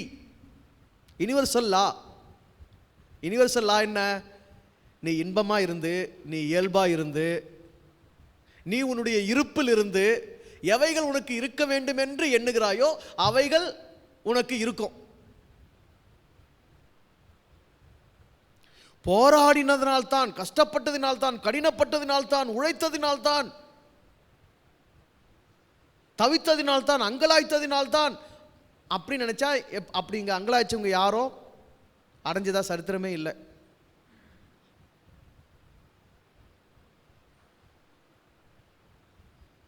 சாந்தமாயிடு, பூமியே நீ சுதந்திரிக்க வேண்டாரு. என்ன ஆயிடு? சாந்தமாயிடு, அமைதி பற்று, லேசாயிடு, இயல்புக்கு இருப்புக்கு இன்பத்துக்கு வந்துரு. நான் அப்படி இருந்ததா எல்லாத்தையும் இருக்குன்னு நினச்சேன், எல்லாமே இருக்குது. ஆஹா, நான் இன்றைக்கு வானத்தை உண்டாக்கி விட்டேன், பூமியை உண்டாக்கி விட்டேன், நாளைக்கு பூமியிலே நான் இரவையும் பகலையும் பிரிக்க வேண்டுமே அப்படின்னு ராத்திரியெல்லாம் போராடின்னு தான் படிச்சாரு.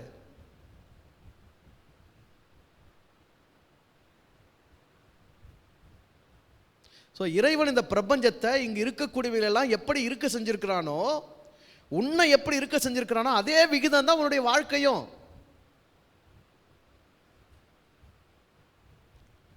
அந்த நியதி மாற வேணாம், அந்த விதியில் மாற வேணாம், அது எதிர்த்தெல்லாம் நீங்கள் போராட வேணாம்.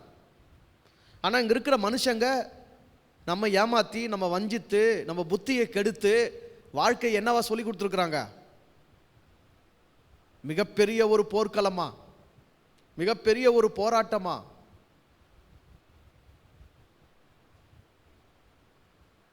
நீங்கள் சும்மா இருப்பீர்கள், கர்த்தர் உங்களுக்காக யுத்தம் பண்ணுவார்.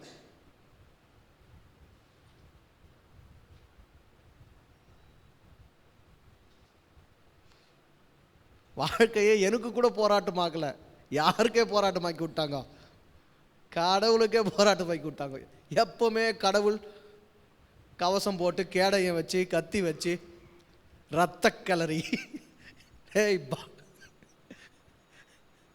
பாடி சோடான்றது என்னுடைய பேர்ரா, உள்ள ரத்த கலரின்னு இன்னொரு பேர் இருக்கு தெரியுமா?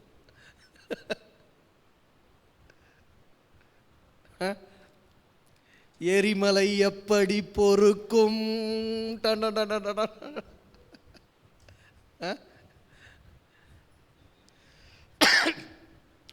கடவுளையே கடைசி வரைக்கும் போர்க்களத்தில், சண்டை களத்திலேயே நிற்க வச்சு பார்த்தவன் யார் மட்டும்தான்? கேவலப்பட்ட மனுஷன் மட்டும்தான்.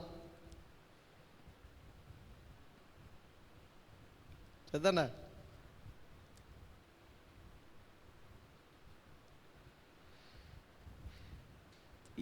யாராலையும் எதனாலையும் இருக்க செய்து இராமல் தானே தானாகவே இருந்த இறைவன், இருக்கிற இறைவன் தான் விரும்பின அத்தனையும் இயல்பாக இருக்க செய்திருக்கிறான். அந்த அந்த அந்த அந்த பிரபஞ்சத்தின் அந்த உண்டாக்குதல் படைப்பின் விதியை உள்வாங்கிக்கங்க. எனக்கு தேவையானதை நீ அறிஞ்சிருக்கிற இறைவா, எனக்கு என்ன தேவைன்னு உனக்கு ஏற்கனவே தெரியும். இந்த பூமிக்கு நான் தேவைன்னு நான் நினைச்சேனா, இந்த பூமிக்கு நான் தேவைன்னு நீ நினைச்சியா? இந்த பூமியில் நான் இருக்கணும்னு, இந்த பூமிக்கு என்னுடைய இருப்பின் தேவை நான் நினைத்ததினாலா அல்லது இறைவன் நினைத்ததினாலா? இந்த காலத்தில் இந்த பூமியில் பொன்ராஜ் என்பவன் தேவை என்று இறைவன் உணர்ந்தான், இறைவன் நினைத்தான், இறைவன் தீர்மானித்தான். அவன் தான் இந்த காலத்தில் இந்த பூமியில் இந்த இடத்துல இருக்க வச்சிருக்கிறான். எனக்கு என்ன தேவை என்பதும் அவன் என்ன பண்ணியிருக்கிறான்? அறிந்திருக்கிறான். என்னையே என்னுடைய அனுமதி இல்லாமல், என்னுடைய கஷ்டம் இல்லாமல், என்னுடைய உழைப்பு இல்லாமல், என்னுடைய பங்களிப்பு இல்லாமல் இருக்க செஞ்ச இறைவனுக்கு எனக்கு தேவையானதை இங்க இருக்க செய்யறாமையா என்னை இருக்க செஞ்சிருக்கிறான்? படைப்பினுடைய அந்த கதையை நம்ம படிக்கும்போது அது நமக்கு என்ன ஒரு உண்மையை உணர்த்துதுன்னா, நீ வரத்துக்கு முன்னாடியே உனக்கு வேண்டியதெல்லாம் இங்கே வந்துடுச்சின்னு சொல்லுது. அதான மேட்ரு? என்ன அதான மேட்ரு? நீ வரத்துக்கு முன்னாடியே உனக்கு தேவையானதெல்லாம் இங்கே வந்துடுச்சு அப்படின்றது தான் அங்கே உணர்த்தப்படுகிற உண்மை. நான் வரணும்னு முடிவு பண்ணது யாரு? அவன் தான். நான் வரணும்னு முடிவு பண்ணுவேன். நான் வரத்துக்கு முன்னாடியே என்னுடைய தேவை என்னன்றதை உணர்த்து. எப்பப்போ எனக்கு என்ன தேவை ஏற்படும் நான் உணர்வேன் என்பதை எனக்கு முன்னமே உணர்ந்து அந்த தேவைகளை ஏற்கனவே என்ன பண்ணப்பட்டிருக்கு? உண்டாக்கப்பட்டிருக்குது. ஏங்க, எனக்கு ஒரு பொண்டாட்டி தேவைப்படும் 26 வயசுலன்னு அவனுக்கு முன்னாடியே தெரிஞ்சுதானே எங்கேயோ ஒரு இடத்துல காரணியை பிறக்க வச்சிருக்கிறான். சரிதானே? 26 வயசுல எனக்கு தேவை ஏற்பட்ட பிறகு, இறைவா எனக்கு ஒரு பொண்டாட்டி வேணும் பிறகு, அப்போ தான் நான் போகிறதுக்கு பிறகு வச்சான். எப்போ பிறகு வச்சான்? மல்லி அனிதா எப்போ பிறகு வச்சான்? கொஞ்சம் யோசிச்சு பாருங்க.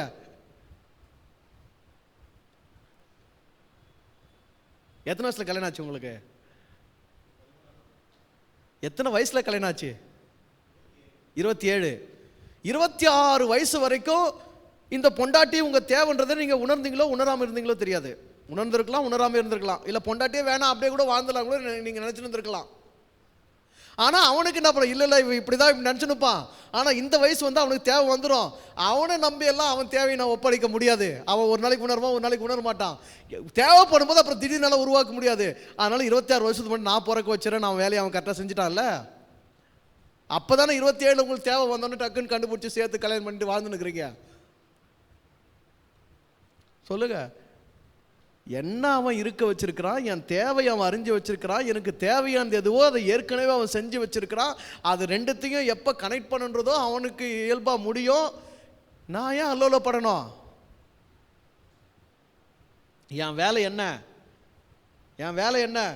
என் முதன்மையான வேலை என்ன? என் முழுமையான அக்கறை எது மேல? அவனை புரியுறது மட்டும்தான், அவனை அனுபவிக்கிறது மட்டும்தான், அவங்கிட்ட என்ன தெரிஞ்சுக்கணும், அவ்வளோதான் என் மேட்ரு.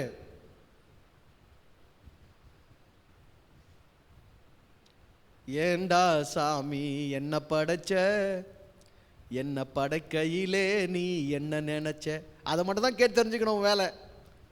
ஏன் என்ன படைச்ச, என்னை படைக்கும் போது என்னை பற்றி நீ என்ன நினைச்ச, எனக்கு எப்பப்போ என்னென்ன தேவை ஏற்படும் நீ தெரிஞ்சு வச்சுனுக்கிற. கரெக்டாக அதெல்லாம் சொல்லிடு மகனை, விடமாட்டேன் உன்னை, அதை சொல்லிடு.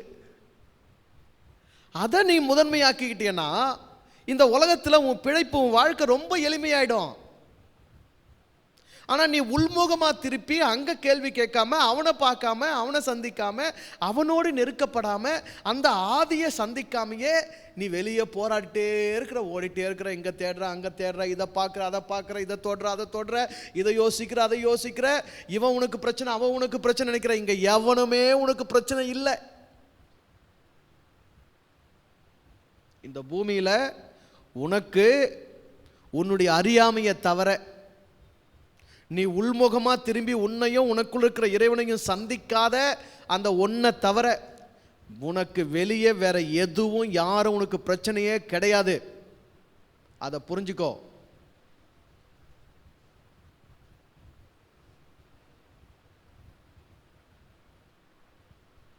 நீ உன்னை கவனிச்சு இறைவனை உணர்ந்து புரிதல்ல வாழ தொடங்கிட்டீங்கன்னா, நீ இது வரைக்கும் பிரச்சனை நினைச்சிருந்த உன் பொண்டாட்டி, பிரச்சனை நினைச்சிருந்த உன் பிள்ளைங்க, பிரச்சனை நினைச்சிருந்த உன் அண்ணன் தம்பி, பிரச்சனை நினைச்சிருந்த உன் அக்கா தங்கச்சி, பிரச்சனை நினைச்சிருந்த உன் சொந்த பந்தம், பிரச்சனை நினைச்சிருந்த உன் மாமியாரு, அத்தனை பேரையும் இறைவன் உனக்காக எவ்வளவு ஆசீர்வாதமா கொடுத்திருக்கிறான்றதை உணர்ந்துக்குவேன்.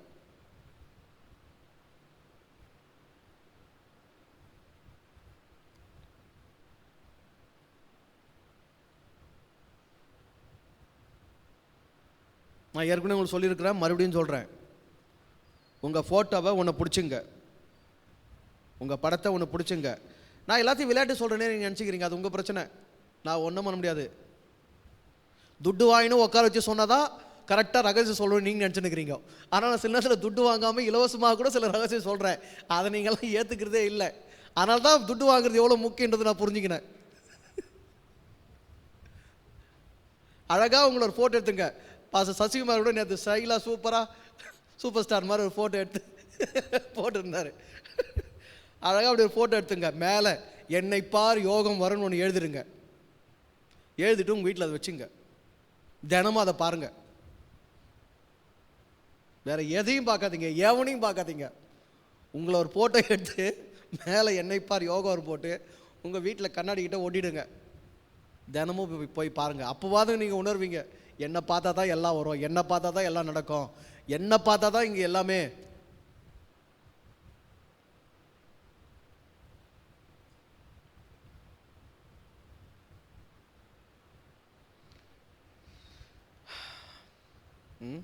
வாழ்க்கையை சுகமாக வாழ,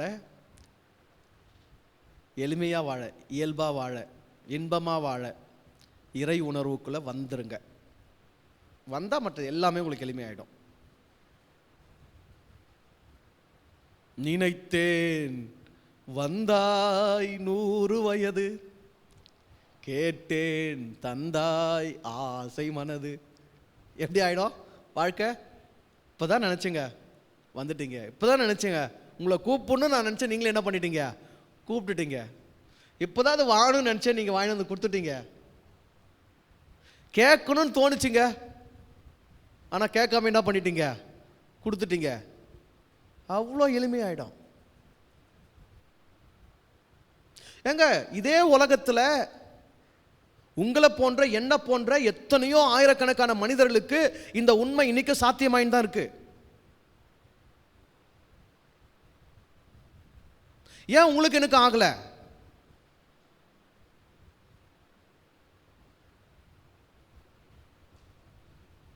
ஏன் உங்களுக்கு எனக்கு ஆகல?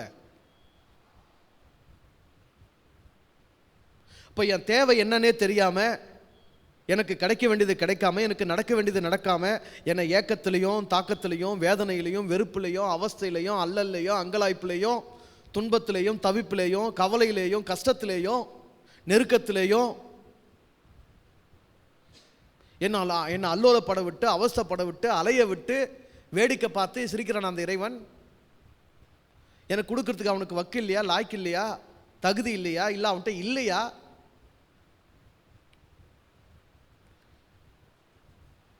இறைவனிடம் கையேந்துங்கள், அவன் இல்லை என்று சொல்லுவதில்லை.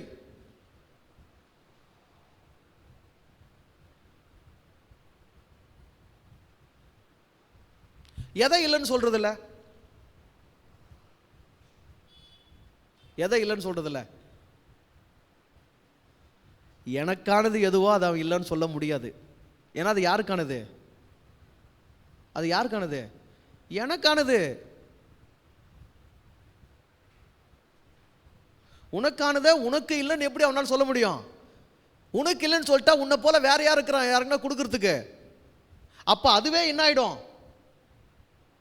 வீணா போயிடுமே. உனக்கானதை உனக்கு கொடுக்கலனா அதை கொடுக்கறதுக்கு உன்னை போல இன்னொன்னு இருக்கா? இல்லை. அப்போ உனக்காக செய்யப்பட்டது என்ன ஆகும்? வீணா போகுமே. இப்போ வேலை வெட்டி இல்லாமல் அதை செஞ்சான். இந்த பீஸ் எனக்கு தான் செய்யப்பட்டதுன்னா அந்த பீஸ் யார் தான் அவன் செய்கிறான்? என்ன தான் அவன் செய்கிறான்? அது எனக்காக செய்யப்பட்டது. அதனால தான் நீ எவ்வளவு சிறப்பு, நீ எவ்வளவு தனித்தன்மை, நீ இருக்கிறதுக்கு நீயா காரணம். இருக்க வச்சவன் உனக்கானது இங்கே வச்சிருக்கிறான். உனக்கானது உனக்கு தான். உன்னை தவிர அது வேற யாருக்கும் போகாது. வேற யாரும் இல்லை உன்னை தவிர.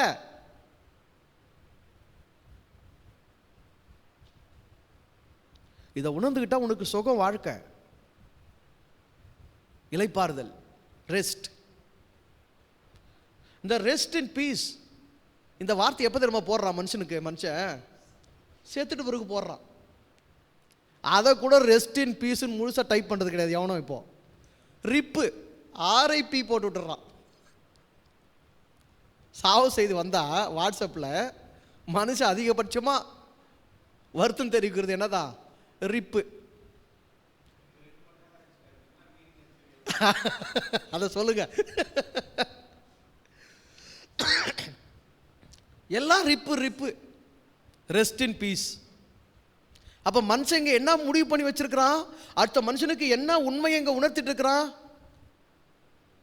நீ சமாதானத்தோடு இளைப்பாறுவது எங்க மட்டும்தான்? உன் சாவுல மட்டும்தான்.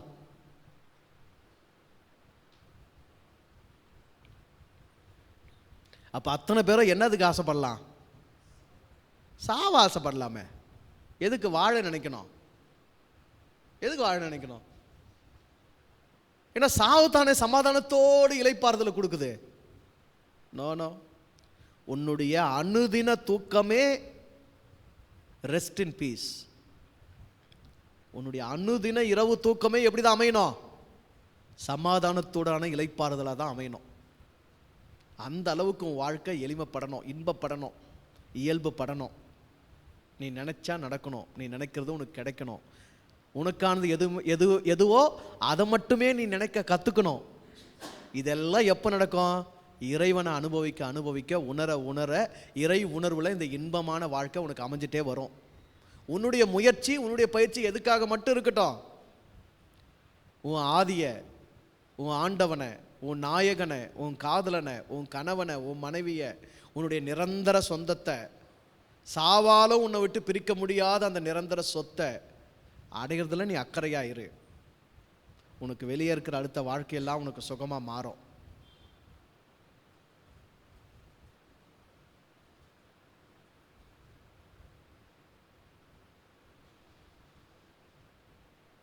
எதை எப்படி செய்யறதுன்ற புத்தி, சமயோசித்த புத்தி உனக்கு விளங்கும். மனம் தெளிவு பெறும். குழப்பங்கள் நீங்கின ஒரு தெளிவில் உன் மனம் இருக்கும், அமைதி இருக்கும். அமைதியில் தான் நீ முடிவே எடுக்க முடியும். அமைதியில் தான் இது சரி இது தவறு நீ நிர்ணயம் பண்ண முடியும். இது எனக்கு வேணும், இது எனக்கு வேணாம் நீ முடிவு பண்ண முடியும். அமைதியற்று மனம் அலைஞ்சிட்டே இருந்துச்சுன்னா ஒரு தீர்க்கமான முடிவுக்கு நீ வரவே முடியாது.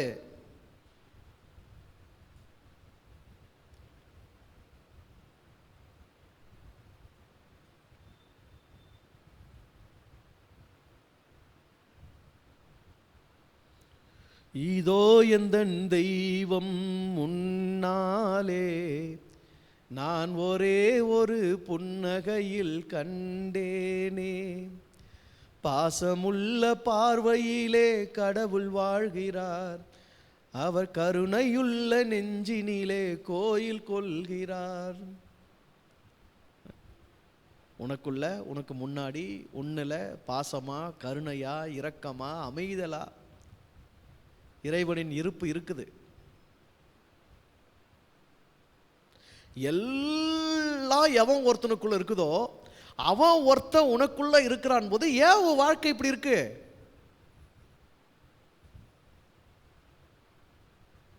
அந்த கேள்வி நம்ம கேட்கணும் தானே. இறைவா, இந்த உலகம், இந்த பூமி, கிரகங்கள், பஞ்சபூதங்கள், பிரபஞ்சம் என்னவெல்லாம் எனக்கு வெளியே பார்த்து நான் ஏங்குறனோ அது அத்தனையும் யாருக்குள்ள இருக்கு? யாருக்குள்ள இருக்கு? மகனே, நீ உனக்குள்ள வச்சுனுக்கிற, நீ இறைவன் வர பேர் வச்சுனுக்கிற, நீ அத்தனையும் உனக்குள்ள நீ வச்சுனுக்கிற. ஆனா நான் என்ன பண்ணுகிறேன் சொல்லுங்க? நான் என்ன பண்ணுகிறேன்? நான் முறைக்கிற அளவுக்கு நீ பேசின்னு இருக்கிற. என்னக்கா, நான் முறைக்கிற அளவுக்கு நீ பேசின்னு இருக்கிற மகனே. ஆனா நான் என்ன பண்ணி இருக்கிறேன்? உன்னையே எனக்குள்ள வச்சுன்னு இருக்கிறேன். அப்போ என் தேவைய நான் எனக்கு வெளியே இருந்து எடுக்கணுமா, எனக்குள்ள இருக்கிற உன்னிலிருந்து எடுக்கணுமா? எப்படி நடக்கணும் வாழ்க்கை? எப்படி நடக்கணும் பேருக்கு? ஏன் அப்படி நடக்கல?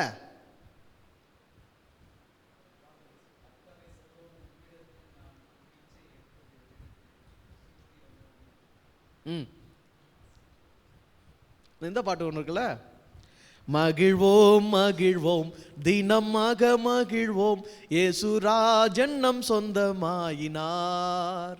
இந்த பார்தலத்தின் சொந்தக்காரர் அவர், எந்தன் உள்ளத்தில் சொந்தமானார். ஆனந்தமே பரமானந்தமே, இது மாபெரும் பாக்கியமே, இந்த பார்தலத்தின் சொந்தக்காரர் அவர், எந்தன் உள்ளத்தின் சொந்தமானார். பார்தலத்தின் சொந்தக்காரர் எந்தன் உள்ளத்தின் சொந்தக்காரர்னு போது, இந்த பார்தலத்தில் எனக்கு என்ன வேணுமோ அதை என் உள்ளத்தில் உள்ள அவங்ககிட்ட சொன்னா போதாது? போதுமா போதாதா?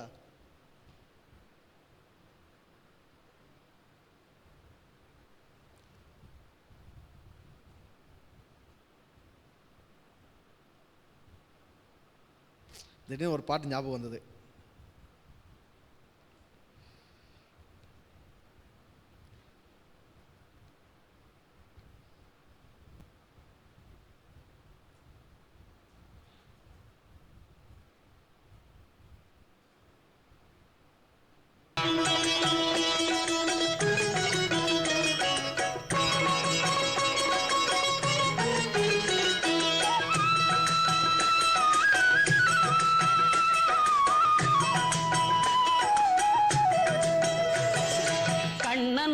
வந்தான் அங்கே கண்ணன் வந்தான், ஏழை கண்ணீரை கண்டதும் கண்ணன் வந்தான். கண்ணன் வந்தான் அங்கே கண்ணன் வந்தான், ஏழை கண்ணீரை கண்டதும் கண்ணன் வந்தான். கண்ணன் வந்தான்.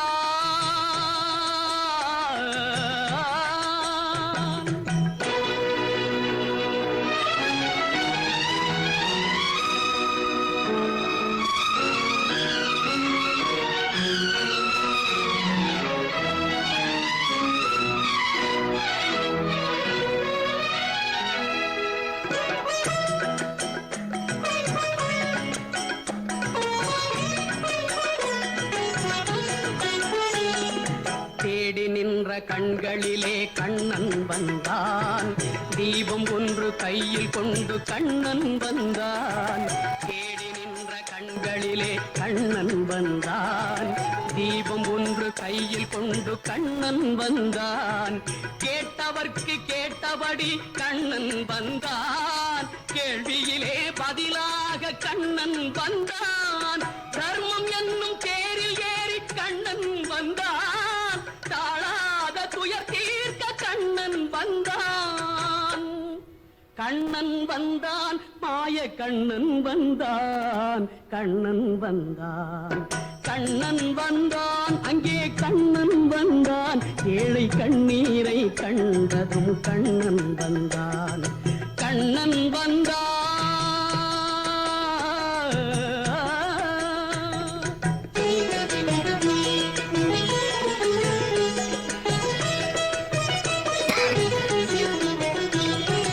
முடவர்களை நடக்க வைக்கும் பிருந்தாவனம், மூடர்களை அறிய வைக்கும் பிருந்தாவனம். முடவர்களை நடக்க வைக்கும் பிருந்தாவனம், மூடர்களை அறிய வைக்கும் பிருந்தாவனம். குருடர்களை காண வைக்கும் பிருந்தாவனம், ஊமைகளை பேச வைக்கும் பிருந்தாவனம். குருடர்களை காண வைக்கும் பிருந்தாவனம், ஊமைகளை பேச வைக்கும் பிருந்தாவனம். அடையாத கதவிருக்கும் சன்னிதானம், அஞ்சாத சொல்லிருக்கும் சன்னிதானம். சன்னிதானம் கண்ணன் சன்னிதானம், சன்னிதானம். கண்ணன் வந்தான் அங்கே கண்ணன் வந்தான், ஏழை கண்ணீரை கண்டதும் கண்ணன் வந்தான். கண்ணன் வந்தான். கண்ணா கண்ணா கண்ணா.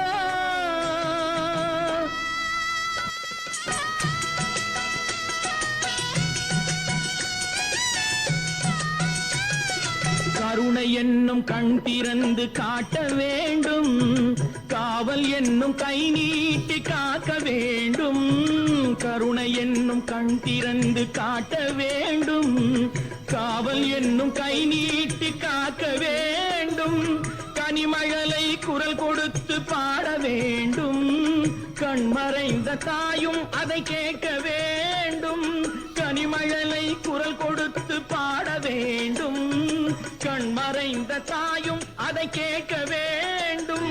கவலைகளை உன்னிடத்தில் தந்தேன் கண்ணா, கருணையே அருள் செய்ய வருவாய் கண்ணா.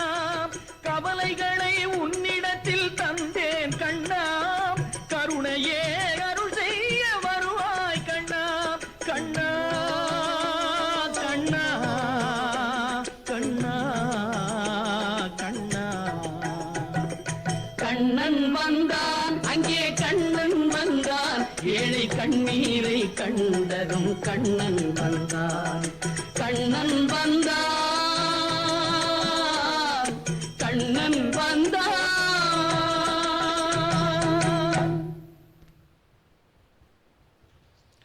கேட்டவர்க்கு கேட்டபடி கண்ணன் வந்தான், கேள்வியிலே பதிலாக கண்ணன் வந்தான். உன் தேவையிலேயே நிறைவு இருக்கு, உன் கேள்வியிலேயே பதில் இருக்கு. நீ கேட்கும் போதே, நீ கேட்கறதுலையே உனக்கானது உனக்கு கிடைச்சிருக்கு.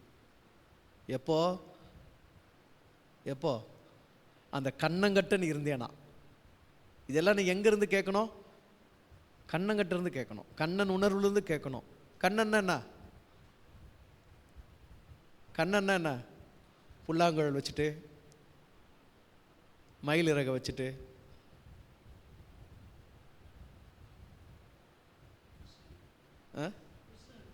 கிருஷ்ணன் தான் கண்ணனா? கண்ணன்னா என்ன? எங்கும் நிறைந்திருக்கிற, எங்கும் எதிலும் நிறைந்திருக்கிறவன் கண்ணன். எங்கும் எதிலும் நிறைந்திருக்கிற ஒன்று எது? உயிர், இறைவன். இப்போ உனக்கு கண்ணன் யாரு? உன்னுடைய உயிர். உனக்குள்ள எங்கும் புகுந்து விளையாடக்கூடியவன் யாரு? உன்னுடைய உயிர். உன்னுடையது அத்தனையும் அம்மனமா அறியக்கூடியவன் யாரு? உன்னுடைய இறைவனாகிய உயிர். அந்த இறை உணர்விலிருந்து நீ கேளு. அந்த இறை உணர்விலிருந்து உன் கேள்வி எழுந்துச்சுன்னா அங்கே பதில், அங்கே உன் தேவை. நீ தேடுறது அங்கே தான் இருக்குது. அவ்வளோ நெருக்கமா இறைவன் உனக்கு வாழ்க்கையை செஞ்சு வச்சிருக்கிறான். நீ அந்த உணர்வையும் புரிதலையும் அடைகிறதுல மட்டும் கொஞ்சம் கவனமா இருந்துறான்.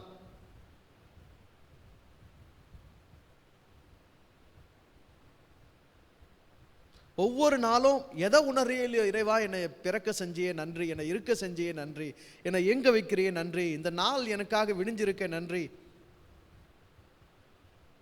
என்னால் எதை செய்ய முடிஞ்சாலும் நன்றி, செய்ய முடியலனாலும் நன்றி.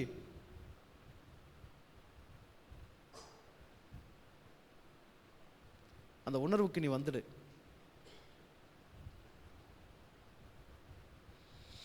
ஏன்னா அது உன்னுடைய தேவை, என்னுடைய தேவையில்லை. நான் எவ்வளவு உணர்ச்சியா பேசினாலும், எவ்வளோ ஆதங்கமா பேசினாலும், எவ்வளோ அக்கறையா பேசினாலும், எவ்வளோ அன்பா பேசினாலும், இல்லை எவ்வளோ உள்ளத்தில் நான் ஏக்கத்தோடு பேசினாலும், அது எனக்கு. எனக்குள்ள எழும்புற அத்தனை யாருக்கு? எனக்கு. உனக்குள்ள எழும்புறது உனக்கு. ஏன்னா இறைவன் உன்னை அப்படி செஞ்சிருக்கிறான், என்னை இப்படி செஞ்சிருக்கிறான். நான் ஒருபோதும் உங்களுக்கு அந்த அனுபவத்தை ஏற்படுத்தி கொடுக்க முடியவே முடியாது. தாகத்தை நான் உண்டாக்க முடியாது.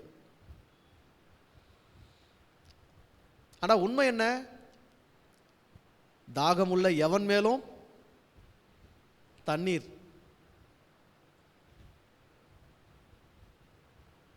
தண்ணீரை உண்டாக்குனதுனால தான் தாகமே உண்டாக்கப்பட்டது. தண்ணீரை உண்டாக்குனதுனால தான் என்னவே உண்டாக்கப்பட்டது? உனக்குள்ள தாகமே உண்டாக்கப்பட்டது. இல்ல உனக்கு தாகம் வரும் முன்னாடி தெரிஞ்சதா என்னவே உண்டாக்கப்பட்டது? தண்ணீரே உண்டாக்கப்பட்டது. அவ்வளோ யோசிச்சிருக்கிறான் இறைவன். புல்லு பூண்டு செடி மரம் கொடி காய் கனி எல்லாம் உண்டாக்கிட்டு அதை அனுபவிக்க உனக்கு பசியை உண்டாக்குனானா? இல்லை உனக்கு பசி வரும்னு தெரிஞ்சு அதையெல்லாம் உண்டாக்குனானா? ஆனா உனக்கு எதெல்லாம் வருதோ அதெல்லாம் இங்கே ஏற்கனவே இருக்குது. அதான் உண்மை. அப்படிதான் இறைவன் படைச்சிருக்கிறான், அப்படிதான் இறைவன் செஞ்சிருக்கிறான். இங்க இயக்கமே விதியே அப்படிதான் இயங்குது. அப்போ உனக்குள்ள என்ன வருன்றது உனக்கு தெரியறதுக்கு முன்னாடியே யாருக்கு தெரிஞ்சிருக்குது? அவனுக்கு தெரிஞ்சிருக்குது. அப்போ உனக்கு ஒரே ஒரு வேலை, முக்கியமான வேலை என்ன மட்டும்தான்? அவனை தெரிஞ்சுக்கிறது மட்டும்தான்.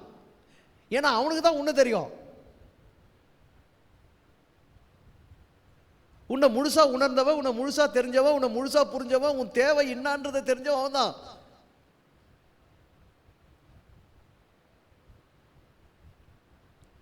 நான் ஜபத்தை பற்றி சின்னதாக ஒரு சில பாயிண்ட் எழுதி வச்சுருக்கேன். இன்றைக்கி அதை உங்களுக்கு சொல்லிக் கொடுக்கணும்னு யோசித்து நான் எல்லாம் போன வாரம் 2 பேர் ஜபத்தை பற்றி பேசிட்டாங்க. அதெல்லாம் குழுவில் ஒரு நாள் கேள்வியை கேட்டிருந்தேன். வேண்டுதலை பற்றி, பிரார்த்தனை ஜபம் பற்றி உங்கள் கருத்தை போடுங்கன்னு கேட்டிருந்தேன். ஒருத்தர் மட்டும் தான் போட்டிருந்தாங்க. சரி அவங்க ஒருத்தருக்கு மட்டும் டைப் பண்ணி தனியாக அனுப்பலான்னு யோசித்தேன். சரி வேணாம், மற்றவங்களாம் என்ன எல்லாருக்குமே கொடுக்கலாம். சார் தான் சொல்லி கொடுத்தாரு அவங்களுடைய சீடர்களுக்கு. உனக்கு என்னது தேவை என்பதை உன் பிதா அறிந்திருக்கிறார். அதனால தான் அவன் உனக்கு அப்ப தப்பாம உன் தேவையை புரிஞ்சு தப்பாம உன் தேவைகளை உனக்கு கொடுக்குறவன்.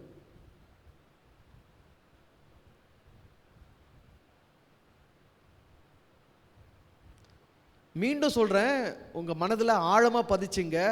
கடவுள்கிட்ட போய் இது வேணும் அது வேணும்னு தயவுசெய்து கேட்காதீங்க. ஒன்னே ஒன்று கேளுங்க கடவுள்கிட்ட, கடவுளே எனக்கு எது வேணும் அப்படின்னு என்னை விட உனக்கு தான் நல்லா தெரியும். எனக்கு எது வேணுமோ அதை நீ கொடுன்னு கேட்டுருங்க. இது வேணும் அது வேணும்னு நீங்கள் கேட்காதீங்க. என்ன கேளுங்க, எனக்கு எது வேணுன்றது என்னை விட உனக்கு தான் நல்லா தெரியும், அதனால் எனக்கு எது வேணுமோ அதை கொடுங்கன்னு கேளுங்க. ஏன்னா உங்களுக்கு எது வேணும்னு அவனுக்கு தெரிஞ்சிருக்குது. உங்களுக்கு எது வேணுமோ அது ஏற்கனவே இங்கே செய்யப்பட்டிருக்குது. இதுதான் எனக்கு வேணுன்ற தேவையை மட்டும் நீங்கள் உணர்ந்துக்கிறதுக்கான சூழ்நிலை மட்டும்தான் நீங்கள் கடவுள்கிட்ட நீங்கள் அடையணும். அது அடைஞ்சா அது உங்ககிட்ட தான் இருக்கும். அவ்வளோ சிம்பிள் வாழ்க்கை, அவ்வளோ எளிமையாக எல்லாம் அமையும். எதுன்னு தெரியாமல் இதுவா அதுவான போது தான் உங்களுக்கு என்ன ஆயிடுது, வாழ்க்கை போராட்டம் ஆயிடுது. சில நேரம் இதுவும் வேணும், சில நேரம் இதுவா அதுவான்றதுல போராட்டம், சில நேரம் இதுவும் அதுவும் வேணுன்றதுல போராட்டம். ஏன்னா எதையுமே விட நமக்கு தான் மனசு இல்லையே.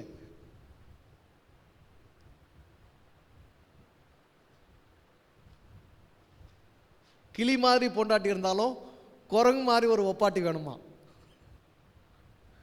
கிளி மாதிரி அழகா பொண்டாட்டி இருந்தாலும் குரங்கு மாதிரி வேணுமா, ஒப்பாட்டி வேணுமா? எனக்கு ரொம்ப நாளாக அந்த பழமொழிக்கு அர்த்தம் தெரியாது. உங்களுக்கு தெரியுமா யாருக்காவது? தெரியாதா? ஆட போங்கப்பா. ஏன்டா கிளி மாதிரி பொண்டாட்டி குரங்கு மாதிரி பொண்டாட்டி இருக்கும்போது கிளி மாதிரி ஒப்பாட்டி தேர்றான்னா பரவாயில்ல, பொண்டாட்டியே கிளி மாதிரி இருக்கும்போது இவன் ஏன் குரங்கு மாதிரி தேர்றான் அப்படின்னா, கிளி சொன்னதே சொல்லுமா, சொல்கிறது மட்டும்தான் செய்யுமா.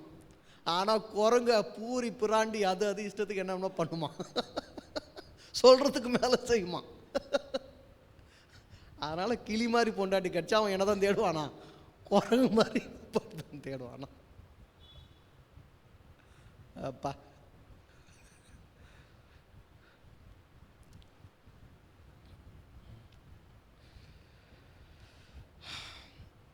முடிச்சிடலாமா?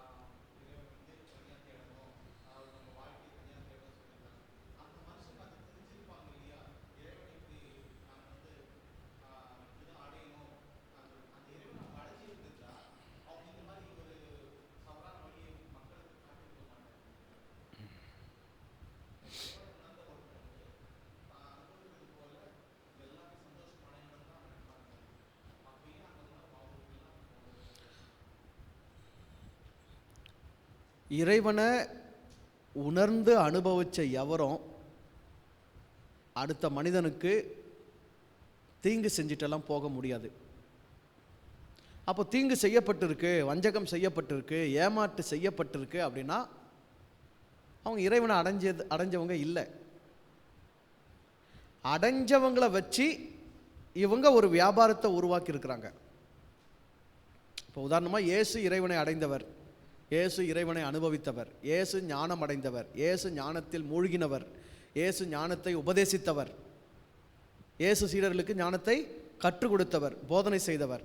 இப்போ இயேசுவை வச்சு ஒரு வேதம் உருவாக்கப்பட்டிருக்கு, இயேசுவை வச்சு ஒரு மதம் உருவாக்கப்பட்டிருக்கு.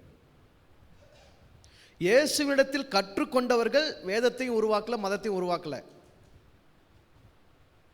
இயேசுவினிடத்தில் நேரடியாக கற்றுக்கொண்ட சீடர்கள் வேதத்தையும் உருவாக்கல, மதத்தையும் உருவாக்கல. ஆனால் பிற்காலத்தில் அரசியல்வாதிகள் இயேசுவையும் இயேசுவின் சீடர்களையும் வைத்து மதத்தையும் வேதத்தையும் உருவாக்குனாங்க. ஏனென்றால் அவர்கள் இறைவனை அடைந்தவர்கள், ஞானம் பெற்றவர்கள் அல்ல. அதான் தந்திரம். இறைவனை உணர்ந்த மனிதன் எப்பொழுதுமே அடுத்த மனிதனை ஏமாற்றுவதோ, வஞ்சகம் செய்வதோ, தீமை செய்வதோ, கெடுதல் செய்வதோ நினைக்க முடியாது. ஏன்னா அவனுக்கு இறைவனை உணர்ந்த உடனே அடுத்த புரிதல் அவனுக்கு என்ன ஏற்படுது? இறைமை எப்படி ஒன்றோ மனிதமும் ஒன்றுதான் புரிஞ்சிடுது. எனக்கு நான் எதை செய்கிறேனோ அது எனக்கு மட்டுமல்ல முழு மனிதத்துக்கும் செய்கிறேன் என்பது புரிந்து விடுகிறது. அதனால் அவன் அடுத்த மனுஷன் கெடுதல் நினைக்க மாட்டான். இப்போ இதெல்லாம் செஞ்சு வச்ச மனிதர்கள் இறைவனை உணர்ந்தவர்கள் அல்ல.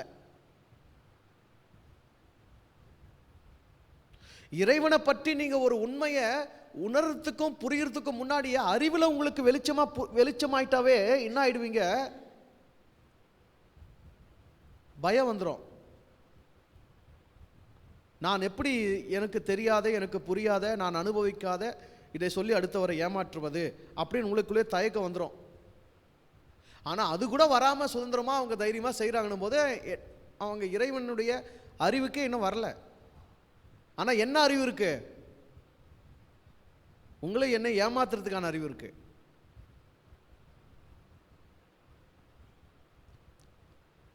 அதனால தான் அரசியல் பண்ணுறாங்க. உலகத்தில் மனிதர்கள் அத்தனை பேருக்கும் இறை அறிவு கடலில் தண்ணி நிறைஞ்சிருக்கிற மாதிரி எல்லா மனிதருக்கும் வந்துருச்சுன்னா இங்கே அரசியலே இருக்காது. அரசியல் இருக்காது, மன்னராட்சி இருக்காது, மக்களாட்சி இருக்காது, சர்வாதிகார ஆட்சி இருக்காது, ஆட்சிகளே கிடையாது, முதலமைச்சர் கிடையாது, எம்எல்ஏ கிடையாது, ஒன்றும் கிடையாது. மனிதன் உருவான காலத்தில் இருந்தேவா இங்கே ஆட்சிகள் இருந்தது? மனிதன் உருவான காலத்தில் இருந்தேவா இங்கே முதலமைச்சர்கள், பிரதம மந்திரிகள், சர்வாதிகாரிகள், மன்னர்கள் இருந்தாங்க? எல்லாமே காலப்போக்கில் உருவானது தான். அதே போல் மீண்டும் காலப்போக்கில் ஒன்று இல்லாமல் போகும். மன்னராட்சி இருந்தது, இப்போ அதிகமாக மன்னராட்சி இல்லை. சர்வாதிகார ஆட்சி இருந்தது, சில இடங்களில் சர்வாதிகார ஆட்சி இல்லை. மக்களாட்சி இருக்குது, இதுவும் இல்லாமல் போகும்.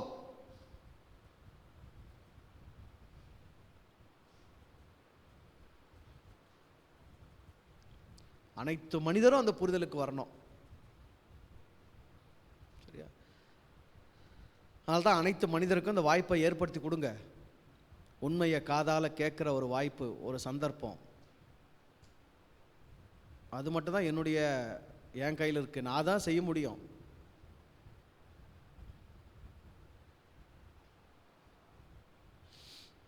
வேற ஏதாவது கேள்வி இருக்கா? இன்னைக்கு நம்ம யோவானுக்கு போல. ஏன்னா போன வாரமே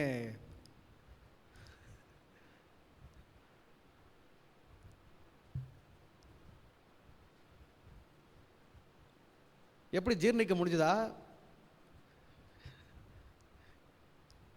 யோவான் ஸ்நானகரை பற்றி எப்படி பேசினா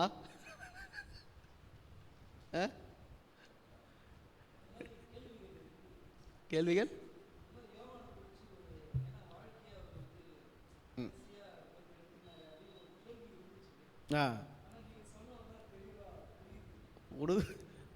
சக்கரவர்த்தி யோவான் ஸ்நானகனையே போட்டு வாங்கினா.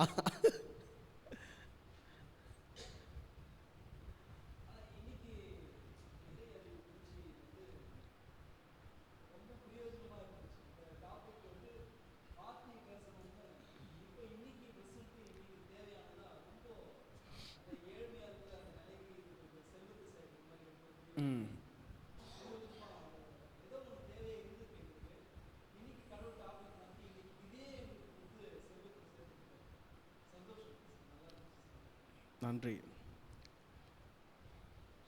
அதாவது நமக்கு என்ன மனசில் இன்னும் சிக்கல் இருக்குது தெரியுங்களா? வேதங்களில், புராணங்களில், இதிகாசங்களில், உபனிஷதங்களில், மதங்களில் மகான்களா, புனிதர்களா, சிறப்பு வாய்ந்தவர்களா, சரித்திர நாயகர்களா காட்டப்பட்டிருக்கிற மனுஷங்க மேலே ஒரு பெரிய மதிப்பு மரியாதை நம்ம மனசில் உண்டாயிடுச்சு.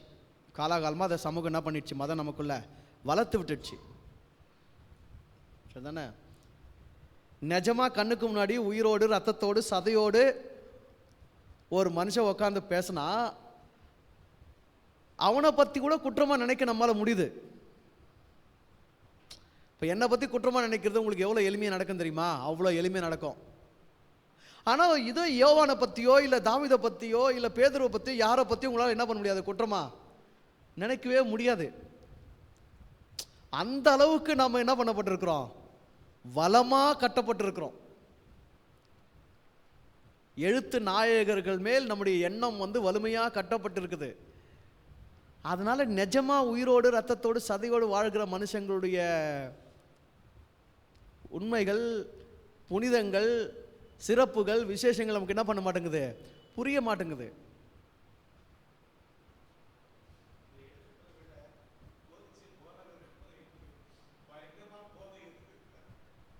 அதான் உண்மை.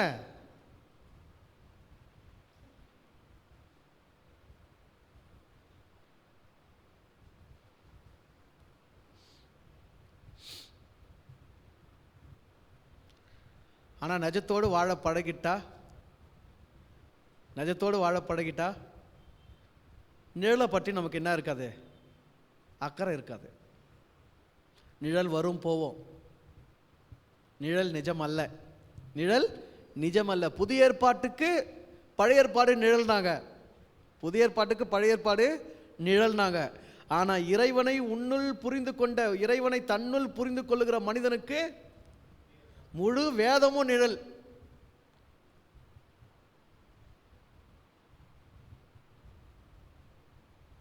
இயேசுவுக்கு பழைய ஏற்பாடு நிழல் தானே. இப்போ தானாவே தன்னையே இயேசுவா தேவகுமாரனை உணர்ந்து கொண்டவனுக்கு எதுவும் நிழலா மாறிடுது, புதிய ஏற்பாடு நிழலா மாறிடுது. ஏன்னா நீ தான் நிஜத்தை உனக்குள்ளே அனுபவிக்கிறிய, அதுக்குள்ள வந்துருங்க.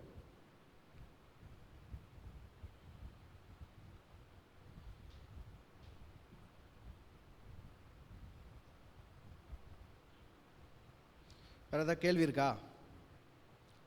John, any question? No question. Manoj, ஏதாவது கேள்வி இருக்கா? Anitha, no question. சரி, நல்லது. இன்னைக்கு டான்ஸ் பாக்கி இருக்கு, நீங்களாம் வந்த பிறகு ஆடலான்னு வச்சிட்டேன், பின்னாடி வச்சிட்டேன்.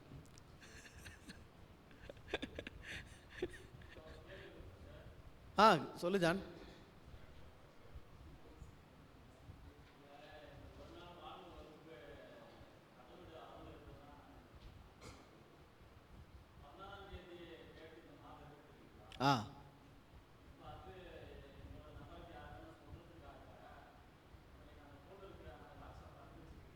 ஆமா.